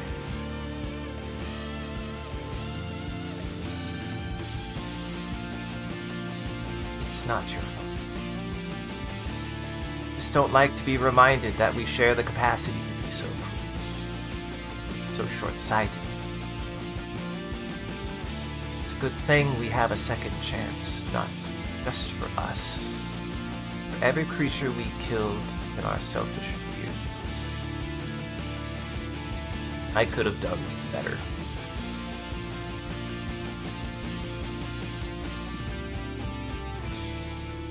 I'd say it's down to switch on this, since this is us. Okay. There was a girl. We were young together.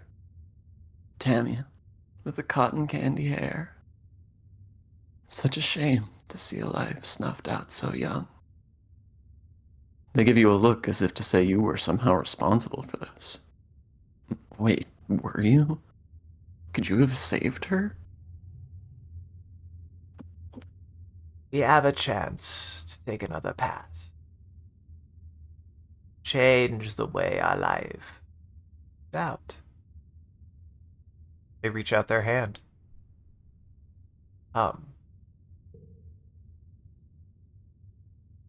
Holy shit!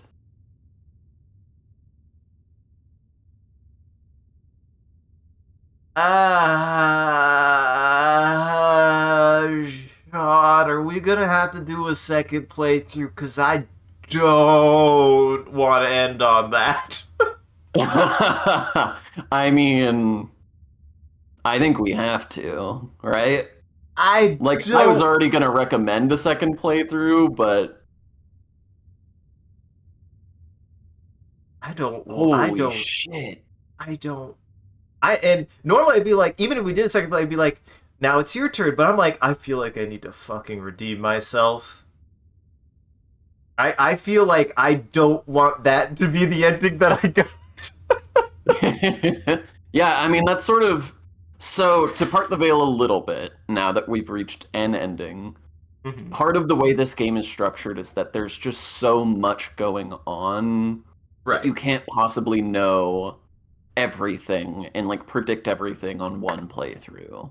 Right. And so, the intention is for you to go back for a second playthrough, having the out-of-character, like, personal knowledge of things about the game and things about how your playthrough turned out, but also having some other advantages, some other things that you can use to sort of try to walk the very precarious line that you need to walk to get actually positive endings in this game.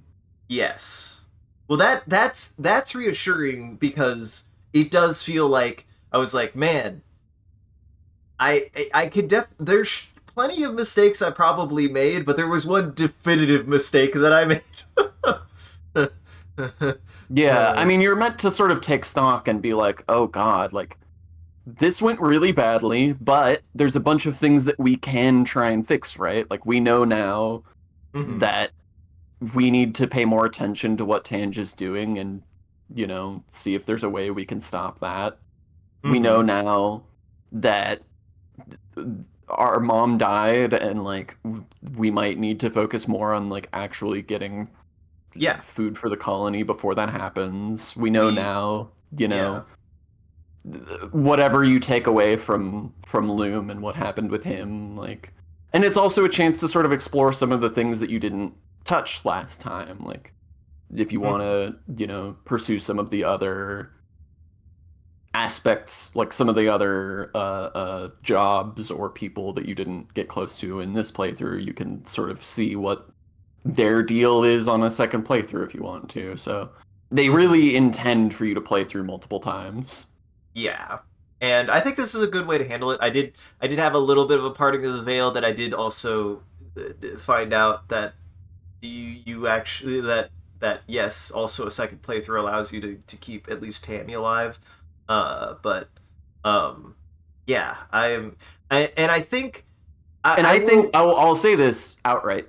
I think Tammy is the only person that you are hard locked behind a Yes. second playthrough. I think Tammy, you cannot save in a first playthrough because they use her as the like guaranteed hook into a second playthrough.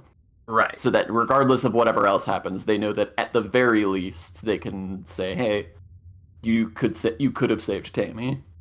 I do like the presentation of this ending as a because it is it would be easy to maybe I would see some people be like this is it's like it would be really easy to be like what the fuck like I did all that and and I got the bad ending, but I do feel like they do a good job of at least making it clear one, you can try again, and two, the ending you got is still unending. Like you didn't do bad necessarily. Like it is that is kind of a part of life, right? Like Mm-hmm.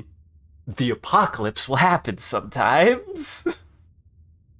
Because it's bigger than us. But that doesn't mean you didn't have any agency. But Yeah, it if doesn't we mean you didn't contribute and like couldn't have done things to prevent it. It just means that right. you're not solely responsible. It was a thing that was happening around you that you could have influenced one way or another. Mm-hmm. All that. Well then, John. So, Hmm. I guess I guess we have a I guess we ain't done with this game. I thought we were done with this game. I think we got another I think we're gonna have to do another playthrough. hmm So, I'm curious. I'm not Yes. gonna like spoil anything or like give away any plot points or anything. I am curious what you are thinking in terms of like for a second playthrough. What are some of the things you think you want to do differently, or like investigate or explore, or like what are your thoughts about what you want to do with the second playthrough? Certainly with a second playthrough, I'm like towing the line because I'm like, how different do I want it to be? Because kind of the impetus a little bit is to be like, well, I do definitely want things to feel different, but I didn't like one thing that I got that empathy implant, and like I didn't actually end up utilizing that. I felt like so like I feel like I would now that I have like a little bit more context. I do think I do start with that. Like part of me wants to be like I think the point that I got to almost is like its own challenge, right? Of like I don't want to feel like I couldn't have salvaged that situation, but I don't necessarily want to just do a one for one playthrough. So I'm thinking I will tweak a little bit. I am on the fence whether or not I leave things like alimony being my bet. I'll probably change Nem's name. We'll probably do that. We'll probably change whoever my best friend's name is. I don't know if I'll keep Nem, my best friend, maybe. And I do think there are at least some stats that I want to prioritize that are different. Like, I definitely think I want to prioritize some of the. I want to prioritize, I think, empathy and creativity a little bit more. So here's what I Hmm. will sort of put on that. The extra context I'll add here to sort of food for thought. Uh, I definitely think so. Firstly, there are new things related to empathy that will be available to you that will make it more, a lot easier to utilize in a second playthrough. Um, I'll also say there's a lot of like there's a lot of like interpersonal stuff that is extremely important in this game that you But actually just like didn't get to wow, uh even with what I for got, various reasons. damn. Yeah, so I don't want to like give away too much, but suffice it to say a lot of really important things that factor into actually being able to achieve a good ending come down to conversations with people that you didn't even get to have because you were on such a bad path. Because holy shit, I didn't think I did that poorly. Damn. Like, I was not kidding when I said earlier in this stream that I was like, holy shit, you are on such a path that you are like, this is on path to go wrong in ways I didn't even anticipate. out of curiosity, And and it turned this out to be true. Exactly everything I thought was about to happen happened. this is not a criticism of the game. I'm curious about this discussion. I am I think that there is an important value to reflect Mhm. on what anyone does in anything, and I am Mhm. actually curious because I am willing to be like, I do think I have a way that the way that I do things, was it maybe to my ultimate detriment in this game, the way that I typically go about interacting with things to have that happen, would you say? Um, no, I mean, I think that you knowingly made a handful of decisions that were like not necessarily optimal, but that you made because you were like role playing. And I don't think that that's a mistake necessarily. If anything, I think that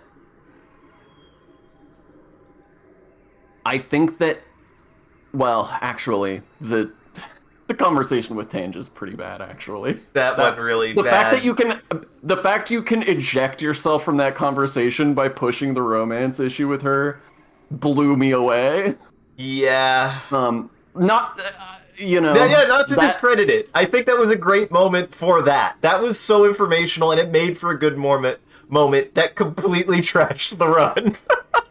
yeah, that blew because there's you can there's ways before that point to get off of that track, but like Hmm.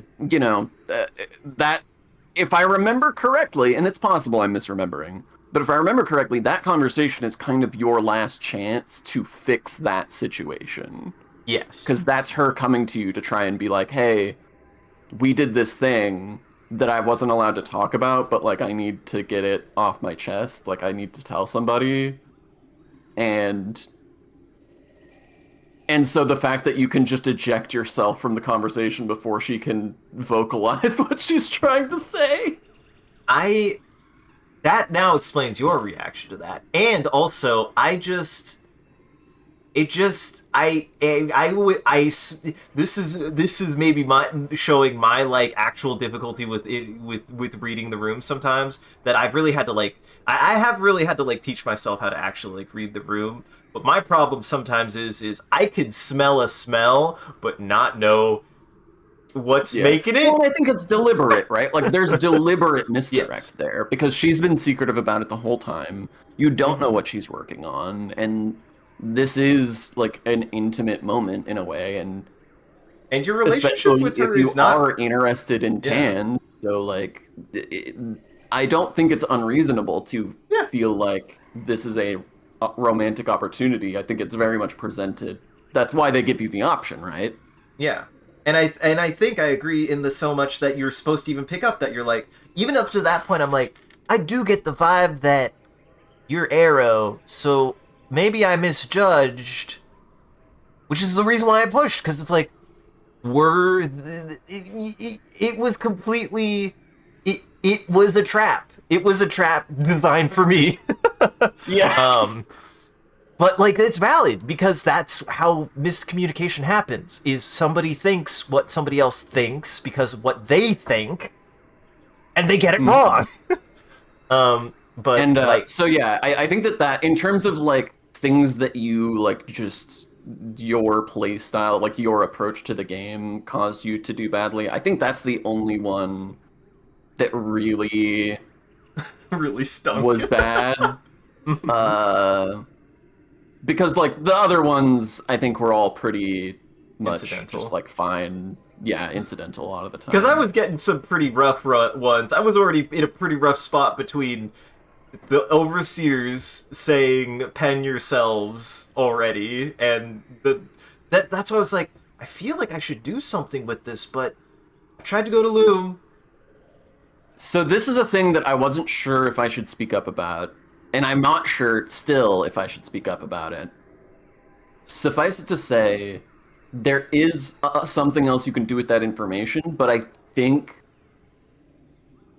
that it's not made obvious, and if you have not been doing certain things already, it will be even less obvious. Oh my But I will god! say there are clues in your playthrough that you got as to who could have done something and how that might be able to inform a second playthrough if that's something that you want to do. But I'll say there are things that happened during this playthrough that may have felt like they came out of nowhere, and it's only because you weren't privy to what was going on Right, behind the scenes. right. And now the kimono has been parted.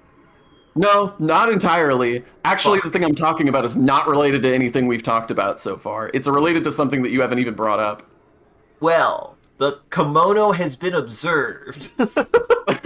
There is a kimono. Uh-huh. I've seen it.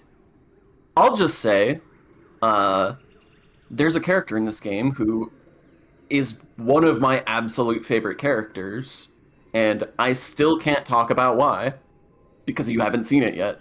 I was gonna say, there were still two characters that I didn't even see.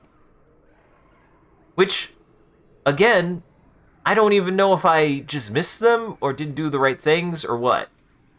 I mean, I did decide to cook for the rest of the game, but again. I, I understood the like game mechanic decision you were making there, but I was like, Right. I can't, I had to really hold my tongue to be like, you're really gonna spend the entire final year of this game just cooking. Okay. Perhaps Interesting. Interesting decision to just go ahead and cook for the rest of the game. perhaps I misread my own judgment to be like, but I don't need those stats, so I don't need to go into the wilds anymore. Turns out there was probably stuff I could have been doing out there, doing my actual fucking. Turns out, Sean, when you say you're gonna do a job and you don't do that job, bad things happen. Yeah, you didn't follow up on that whole thing at all. I still don't know, actually, because I've never been in that position. I still don't know what happens from being the second in command there for Well, for one of the for one of the jobs. oh, so that's not even normal. Holy shit! No. Fuck. I think I did then ultimately also it was twofold. I misjudged two things. I misjudged the importance of that position and I misjudged the importance of going out and still doing things or like going out and doing something for no other benefit than needing to Here's do what I'll the say, thing. because So, I don't want to like handhold you and like make all your decisions for you by any yes. stretch. I do want you to have like an informed second playthrough though. Like Yes. I don't want us to feel like you wasted your time on a second Oh, playthrough. So no, no, no. Um, I will say, I will just gently prod and say, there are a lot of events that happen just from doing activities, and exploring is not the only activity that's like that. Yes. Yes, and I kind of picked up. Honestly, ironically, the best teaching tool at the end of the game was cooking with Auntie Seaton. Continued to make things happen. Things happen the more you do them. Sometimes nothing happens, but not always. And it's not guaranteed that you'll ever run out of things to do. Hmm. So That, yes. I'll just leave that nugget in your brain that many of the activities can result in things that aren't Yes. explicitly stated as part of the rewards for doing them. Yes. Like, because I think there's also a little bit of a misdirect there. Because I was like, I would have done more things with xenobiology, but I feel like I did xenobiology multiple times in a row and like didn't even have interaction with our dad or anything. So I was like, I guess we did it all. But probably not. Probably should have been going to see my dad, being like, "Hey, Dad, there's some shit going on." I mean, I am flabbergasted that after getting that position, you didn't choose to go to like the depot to see what was going on and see if there's any new stuff to do there. You didn't choose to go on an expedition with Utopia to see if your shit changed I there. You didn't you didn't follow up on that at all. I don't know why my brain was like, "But you don't need to go exploring anymore," and my brain was like, "You've got all of the things you need out of that." I don't know why.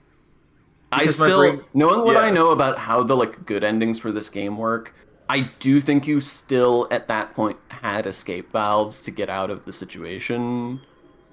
I think the only reason you didn't encounter them is because you decided to just go cook for the rest of the game.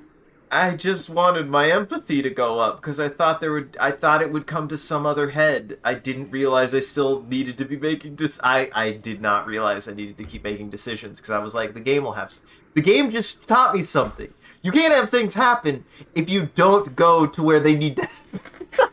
If you don't go do things, things will happen without you. Exactly. Ain't that just hey, everybody out there, that's the real moral. You want agency in your life? You need to go and do the thing. You need to go do the thing. Go fucking show up. Don't think about what you need to don't think about what you've already accomplished. You want something to change? You want something to happen? You gotta go to it. Even if you think that nothing's gonna happen. Cooking can be important, but not when the end of the world's happening. But also go cook yourself some good food every now and then. I don't know. Take care of yourself. Anyways, um but either way, like the fact that we've had this discussion, game's great. I did yes, and now we have. I was like not sure. I'm definitely sure we should have a second playthrough. And the only reason why I wasn't sure before because I was like, man, it was already like a really long playthrough. But now I'm just like sure, like yes, actually, we should And do a it should second go a little playthrough. faster on a second playthrough because there will be things that you can skip over because you've seen them a lot. Like a lot of things that you've already seen that you can just skip over. That's true. So that'll go There's going quicker. to be a lot of new stuff too, especially depending on how you play. Hmm. But, there should be a lot of stuff you can skip. But either way, clap clap. Honestly, if there's anything else to say about this game, any game that's willing to have multiple endings, I think that it is important to remember that a bad ending should not just be a punishment or a failure state. And this Hmm. game doesn't do that. That's important to remember. Bad endings are valid endings. They actually Yeah, are. and I mean, ultimately, like as upsetting as this ending was, like Oh, there's absolutely. I'm like traumatized. still silver linings to it. Like it's not all bad. It's a lot bad, but it's not all bad. I would even say like my one of my biggest two biggest takeaways from this are you still existed and like you have now perspective to be like, hey, I would have wanted this different. And even the Yeah. kind of the game's takeaway is to a certain extent to like look at you as an individual, to remind yourself of everything, actually, that it doesn't have to get to that point. It doesn't have to get to your literal last breath to be able to at least say, maybe I should do things different. Maybe things should be different. Maybe I could do things different. Mhm. So, I'll you also know, say that like I think it's sort of it like makes sense in terms of the literal physical things that happened, but also I think it's sort of poetic in a way, uh, almost better that Cal did not live to see the eradication of the you know the entire planet? Yeah, planet agreed. that he loved so much. Yeah. If anything, we didn't really address what happened to Dis, but maybe Dis should probably. I can't imagine Dis survived 10 years in a bunker anyway. Yeah. I suspect he maybe just didn't go into the bunker and just died out there alone while everyone else hid. Yep.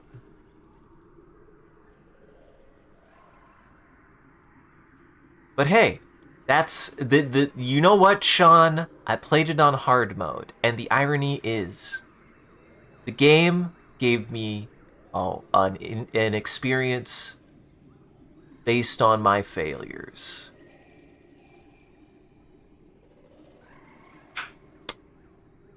I don't know if Which Discord notably, picked I don't think your failures were largely based on failing the card game. the irony. It wasn't really the card game, it turns out. Who would have thought? I will Anyways. say, and I said this at the outset, but I'll say it again. The thing hard mode really does is it makes it so that you don't get as many super goals. So your stats Yes. do raise slower in hard mode. So Yes. that might be a consideration, like if you wanna ironically switch to normal mode on a second playthrough, you will raise your stats faster. I don't know if that's a thing to mull over if you want that or not. Well, unfortunately, Sean, probably much in the same way that Tim feels whenever he's been faced with some daunting task that he put upon himself. I ain't no quitter. Uh-huh. I fully support playing this game on hard mode at all times, so I will I mean, not stop you from doing that. what I will put it this way. I will say for all of my grievance that I sometimes give myself for when things get hard and I get frustrated, but I truly would never want to do anything if I was not willing to at least admit that it wouldn't mean something if I didn't try to challenge myself.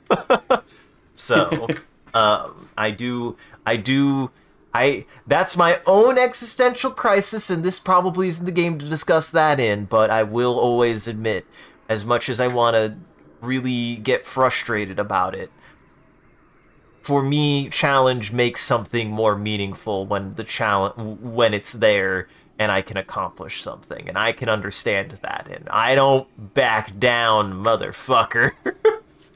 I ain't I ain't afraid. I could be mad about it, but I ain't afraid of challenge. Well, thank you for showing me new dimensions of this game that have risen it in my esteem even higher. You're That welcome. ending absolutely gutted me. It was painful. And you know what? It's there. It is not a punishment. It's there with a purpose, and it's there to say, hey, hey. I ultimately still Listen, think, listen. Ultimately, my one of my biggest takeaways is even if the absolute worst thing can and will happen, you can and will still could still live a full life. I think that's actually a positive thing that you can take away from that ending. sure.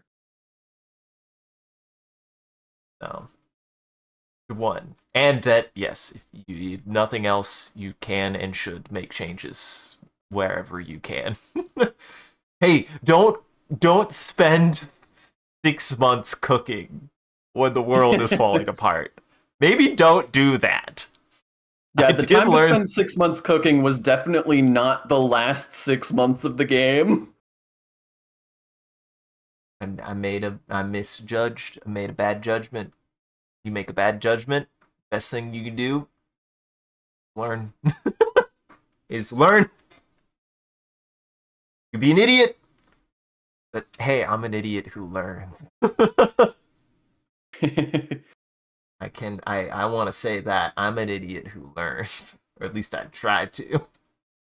But anyways, I do think that's it for tonight. Thank you, Sean, putting us through that, because you know damn well we would never have got there if you never made me play this dumb game.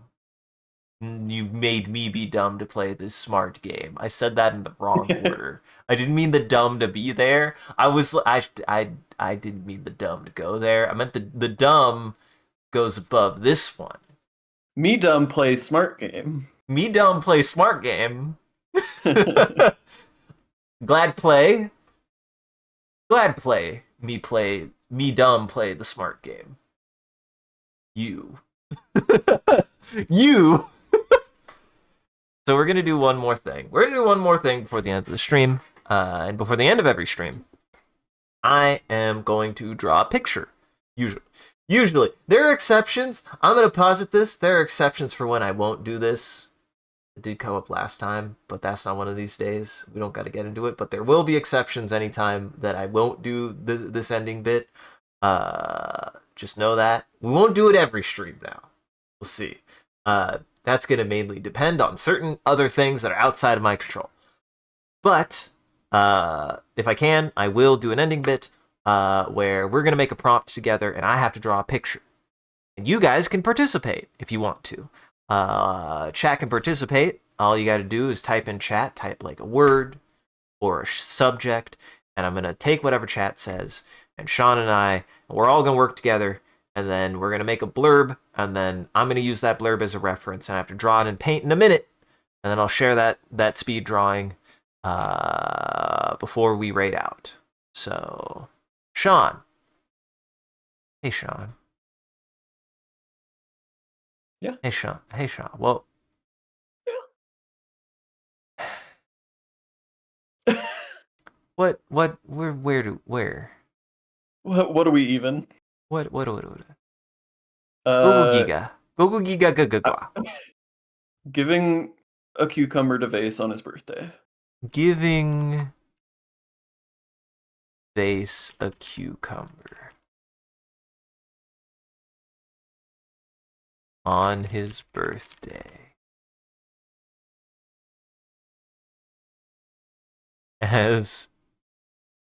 Man, you know what makes it worse? Yeah. That was the very last thing that happened before the end of the world.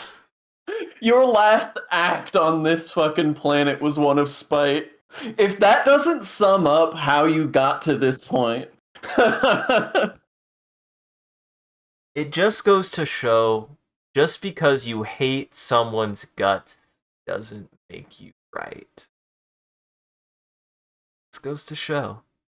Even though I despised Vase, and his last words were literally, "You don't understand me at all," goes to show he was correct. He was correct. I will point out, just because it maybe now sounds like Vase is my favorite character based on things I said earlier, Vase is not the character who is one of my favorites who I can't talk about. Fair. So wait. Just want to throw that out there for anyone who might be like, ooh, maybe it's Vase that's Sean's favorite. It is. Boy, if it turns out that Vase was your favorite character after agreeing with me wanting to punch him in the face so many times, he must be one of the best written antagonists ever fucking made. Let's be honest. Like, that's good writing. No, if you can make that character and by the end of it Sean would be like, that's actually my favorite character, that means they're one of the best written antagonists in anything, and that's a pretty fucking high bar, because I think it's hard to make that in anything. Yeah. I think the character I am talking about, there's an argument you could make that they are somewhat of an antagonist at points, but not to the degree that Vase is by any stretch. Okay.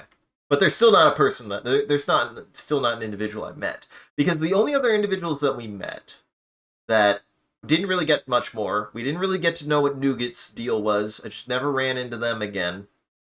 And then we did run into Noctilucent once, but then we couldn't really do anything with that, at least from what how I played. True. So, based on the way this run went, you did not encounter Noctilucent again.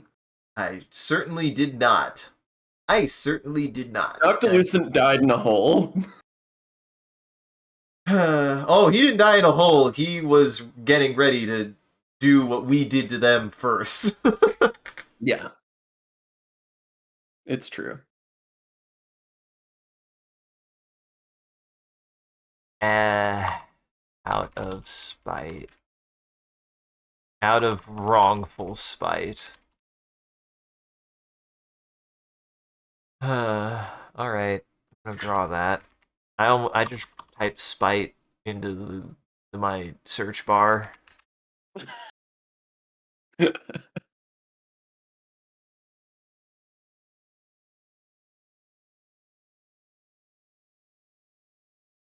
Sean, it does go to show though. Apparently, I need to go on a vision quest. I need to do some soul searching, I think. Perhaps. Never too old to go on a soul search, no matter how many times you've already done it. And no matter how many times you've done it, sometimes there's just more and more of that soul to uncover. There's more of that soul to uncover. Some of that soul you gotta rediscover. Sometimes you just gotta re-examine some things that you didn't realize you weren't realizing, that you were not thinking and neglecting. Mayhaps I shouldn't have gotten a gun, Sean.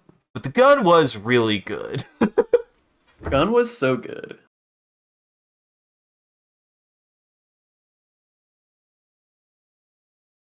Alright.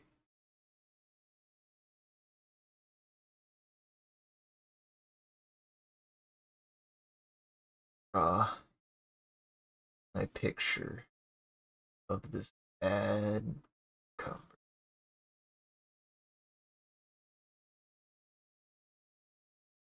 Truly, I don't know what I do, because I do want to at least maintain that I do feel like there is some decision making that I feel like gets influenced, and maybe in a certain sense this game has opened up a little bit of a Pandora's box for me to realize that I find that I make decisions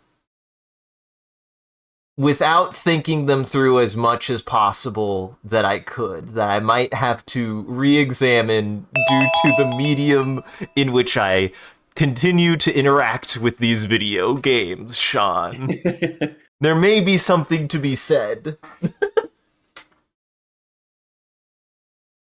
But hey, that just means that this is that good of a fucking game. That we're all having this together. We're all having this experience together, everyone.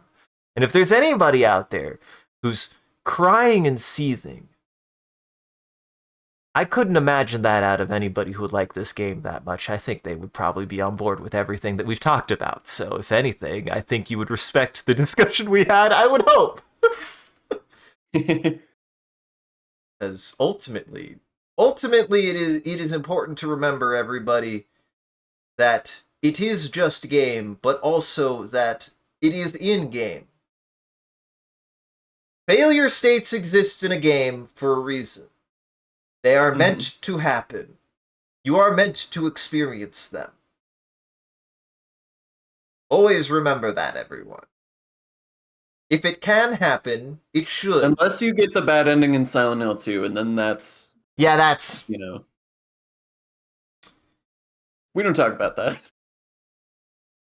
We don't talk about that. We don't talk about the Silent Hill 2 movie, who I still can't believe. Canonize the bad ending, we think. And technically ends on all the endings. It technically does try to do every ending, which is maybe the worst. It tries That's maybe the worst thing it could do. It tries to do every ending with still the footnote being the ending of the bad ending. Because the bad ending is still the ending that it technically ends on, even though it technically tries to do them all. Don't go watch that movie, everyone. It's bad. Or if you do, don't give them money. Don't give them money. That one don't get money. That one ethically is piratable. Alright. Stick around to the end to see that picture, everybody. We also do a bit of a closing bit, and we do raid at the end of every stream, so that way the vampires in our chat can keep watching. Everybody else out there, go watch. Go watch. Go lock your doors and windows, because it is almost lunchtime for vampires. And thank you so much for joining, everybody. I hope you had a good time, and I hope you enjoyed the show. If you're able to join the live show, thank you for stopping by and chatting and watching. If you're watching this in the future, thank you for taking the time to going back and rewatching the VOD. We appreciate it. If you're out there and you enjoyed this and you want to see more of what we're up to, I recommend scrolling down below and following or clicking any of the links below. We post when we go live on any one of those platforms, as well as you can go check out the Discord down there and right here in front of your eyes. That place we post when we go live on any one of those platforms, including the Discord, and you can just go hang out in there. It's a good time in there. There's a lot of good people like Silos and Comfy, and some people like who don't have an opportunity to be able to join here. There's Novo and I should know more. I should know that person, Jay. I think they go. I think. But there's a lot of good people actually on the Discord there, and you can go hang out there. It's a good time. Speaking of which, a shout out to everyone in the Discord. You guys are a wonderful audience. We appreciate you. If we do anything particularly entertaining or noteworthy, feel free to clip it and share it on the internet. Just make sure also hashtag with MCCanary or link it back to the stream so people can find more of the good stuff we do here. And on that note, if you want to see the stream grow, you just gotta let people know. I appreciate that you guys have been talking about the stream, and I do encourage you guys to do it more. It does help us out, and it's just super rad that you guys are willing to do that. I don't really do any other kind of advertising. I just post when we go live and just kind of generally post whenever, things that we're up to. And I don't pay for any advertising for it. So largely speaking, the only other way that people are really learning about the stream is when you guys talk about it and when you guys share it. So if you enjoyed this and you are like, wow, I didn't even know the game could do that, which is truly my talent, for better and for worse, and you know somebody else who you would like to share this with to be able to show the shame, always remember it's the shame. I live here to share my shame proudly. It's mine. It can only be mine. It belongs to me. This is my shame, and I'm proud of it. I'm sorry, Sean. But yeah, go tell people about the stream. I won't. And as always, a huge thank you to all of our supporters on Patreon, Coffee, and Twitch. Your generosity allows us to continue to expand the stream as well as take on more projects, and the stream would not be made possible without viewers like you, so we thank you. If you wish to see your name added to this list, as well as some other benefits you could get, you could always subscribe directly on Twitch or check out the Patreon and Coffee here.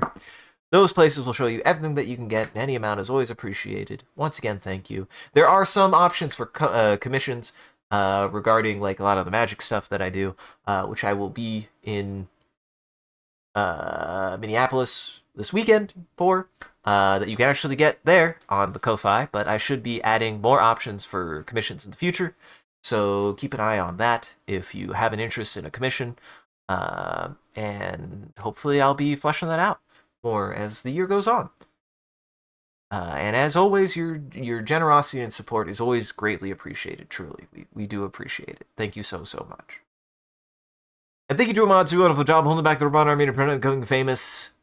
And thank you, Sean, once again for introducing me to another one of these games. I'm glad it exists. My pleasure. We ain't done yet. I couldn't. We're not done yet. After that, certainly not. Certainly not. Well, do you have any housekeeping? Nope. Well, you can go check everybody else out in Goblin Entertainment here. That link tree has links to everyone's channels and everything that they've done and they've been up to. And you can find more of my stuff here, which has everything that I post to. I recommend checking out the VOD channel. It's doing something. And if you enjoyed this and you want to be able to see what we got up to earlier on in the stream, the VOD for this will be available in the morning, usually. Thank you, Sean. It'll post sometime in the morning if Twitch doesn't have a heart attack, which it's not if Twitch doesn't have an ocular migraine, because apparently Twitch is having those too.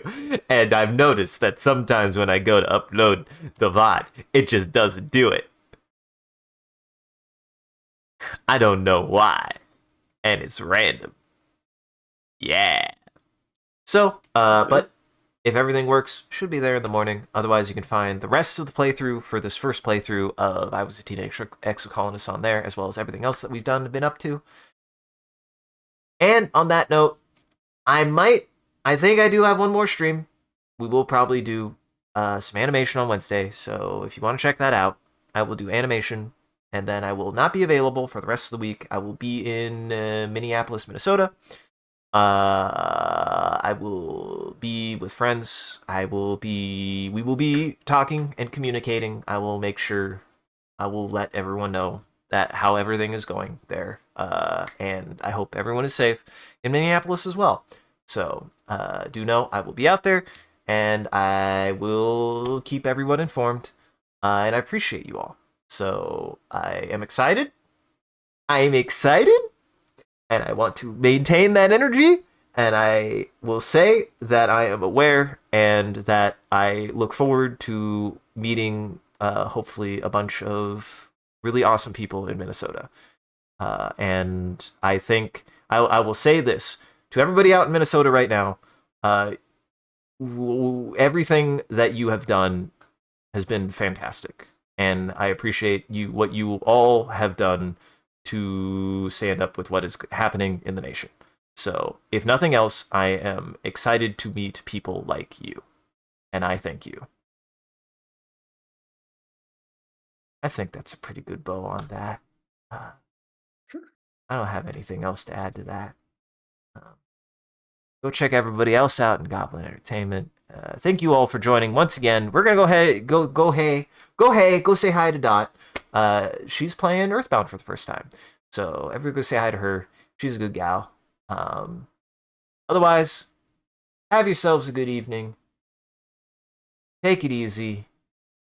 Hey Sean. Hey Sean. Yeah. Yeah. You have anything to tell the audience?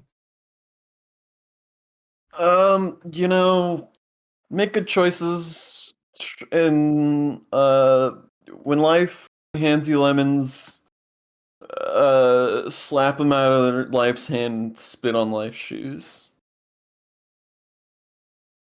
Always remember, it's okay to be a silly goose sometimes. Do know, if you're too much of a silly goose, though, your actions can have consequences. It's okay to be a silly goose. Ain't nothing wrong with being a silly goose. But you gotta care sometimes. And you gotta think about what you're doing sometimes.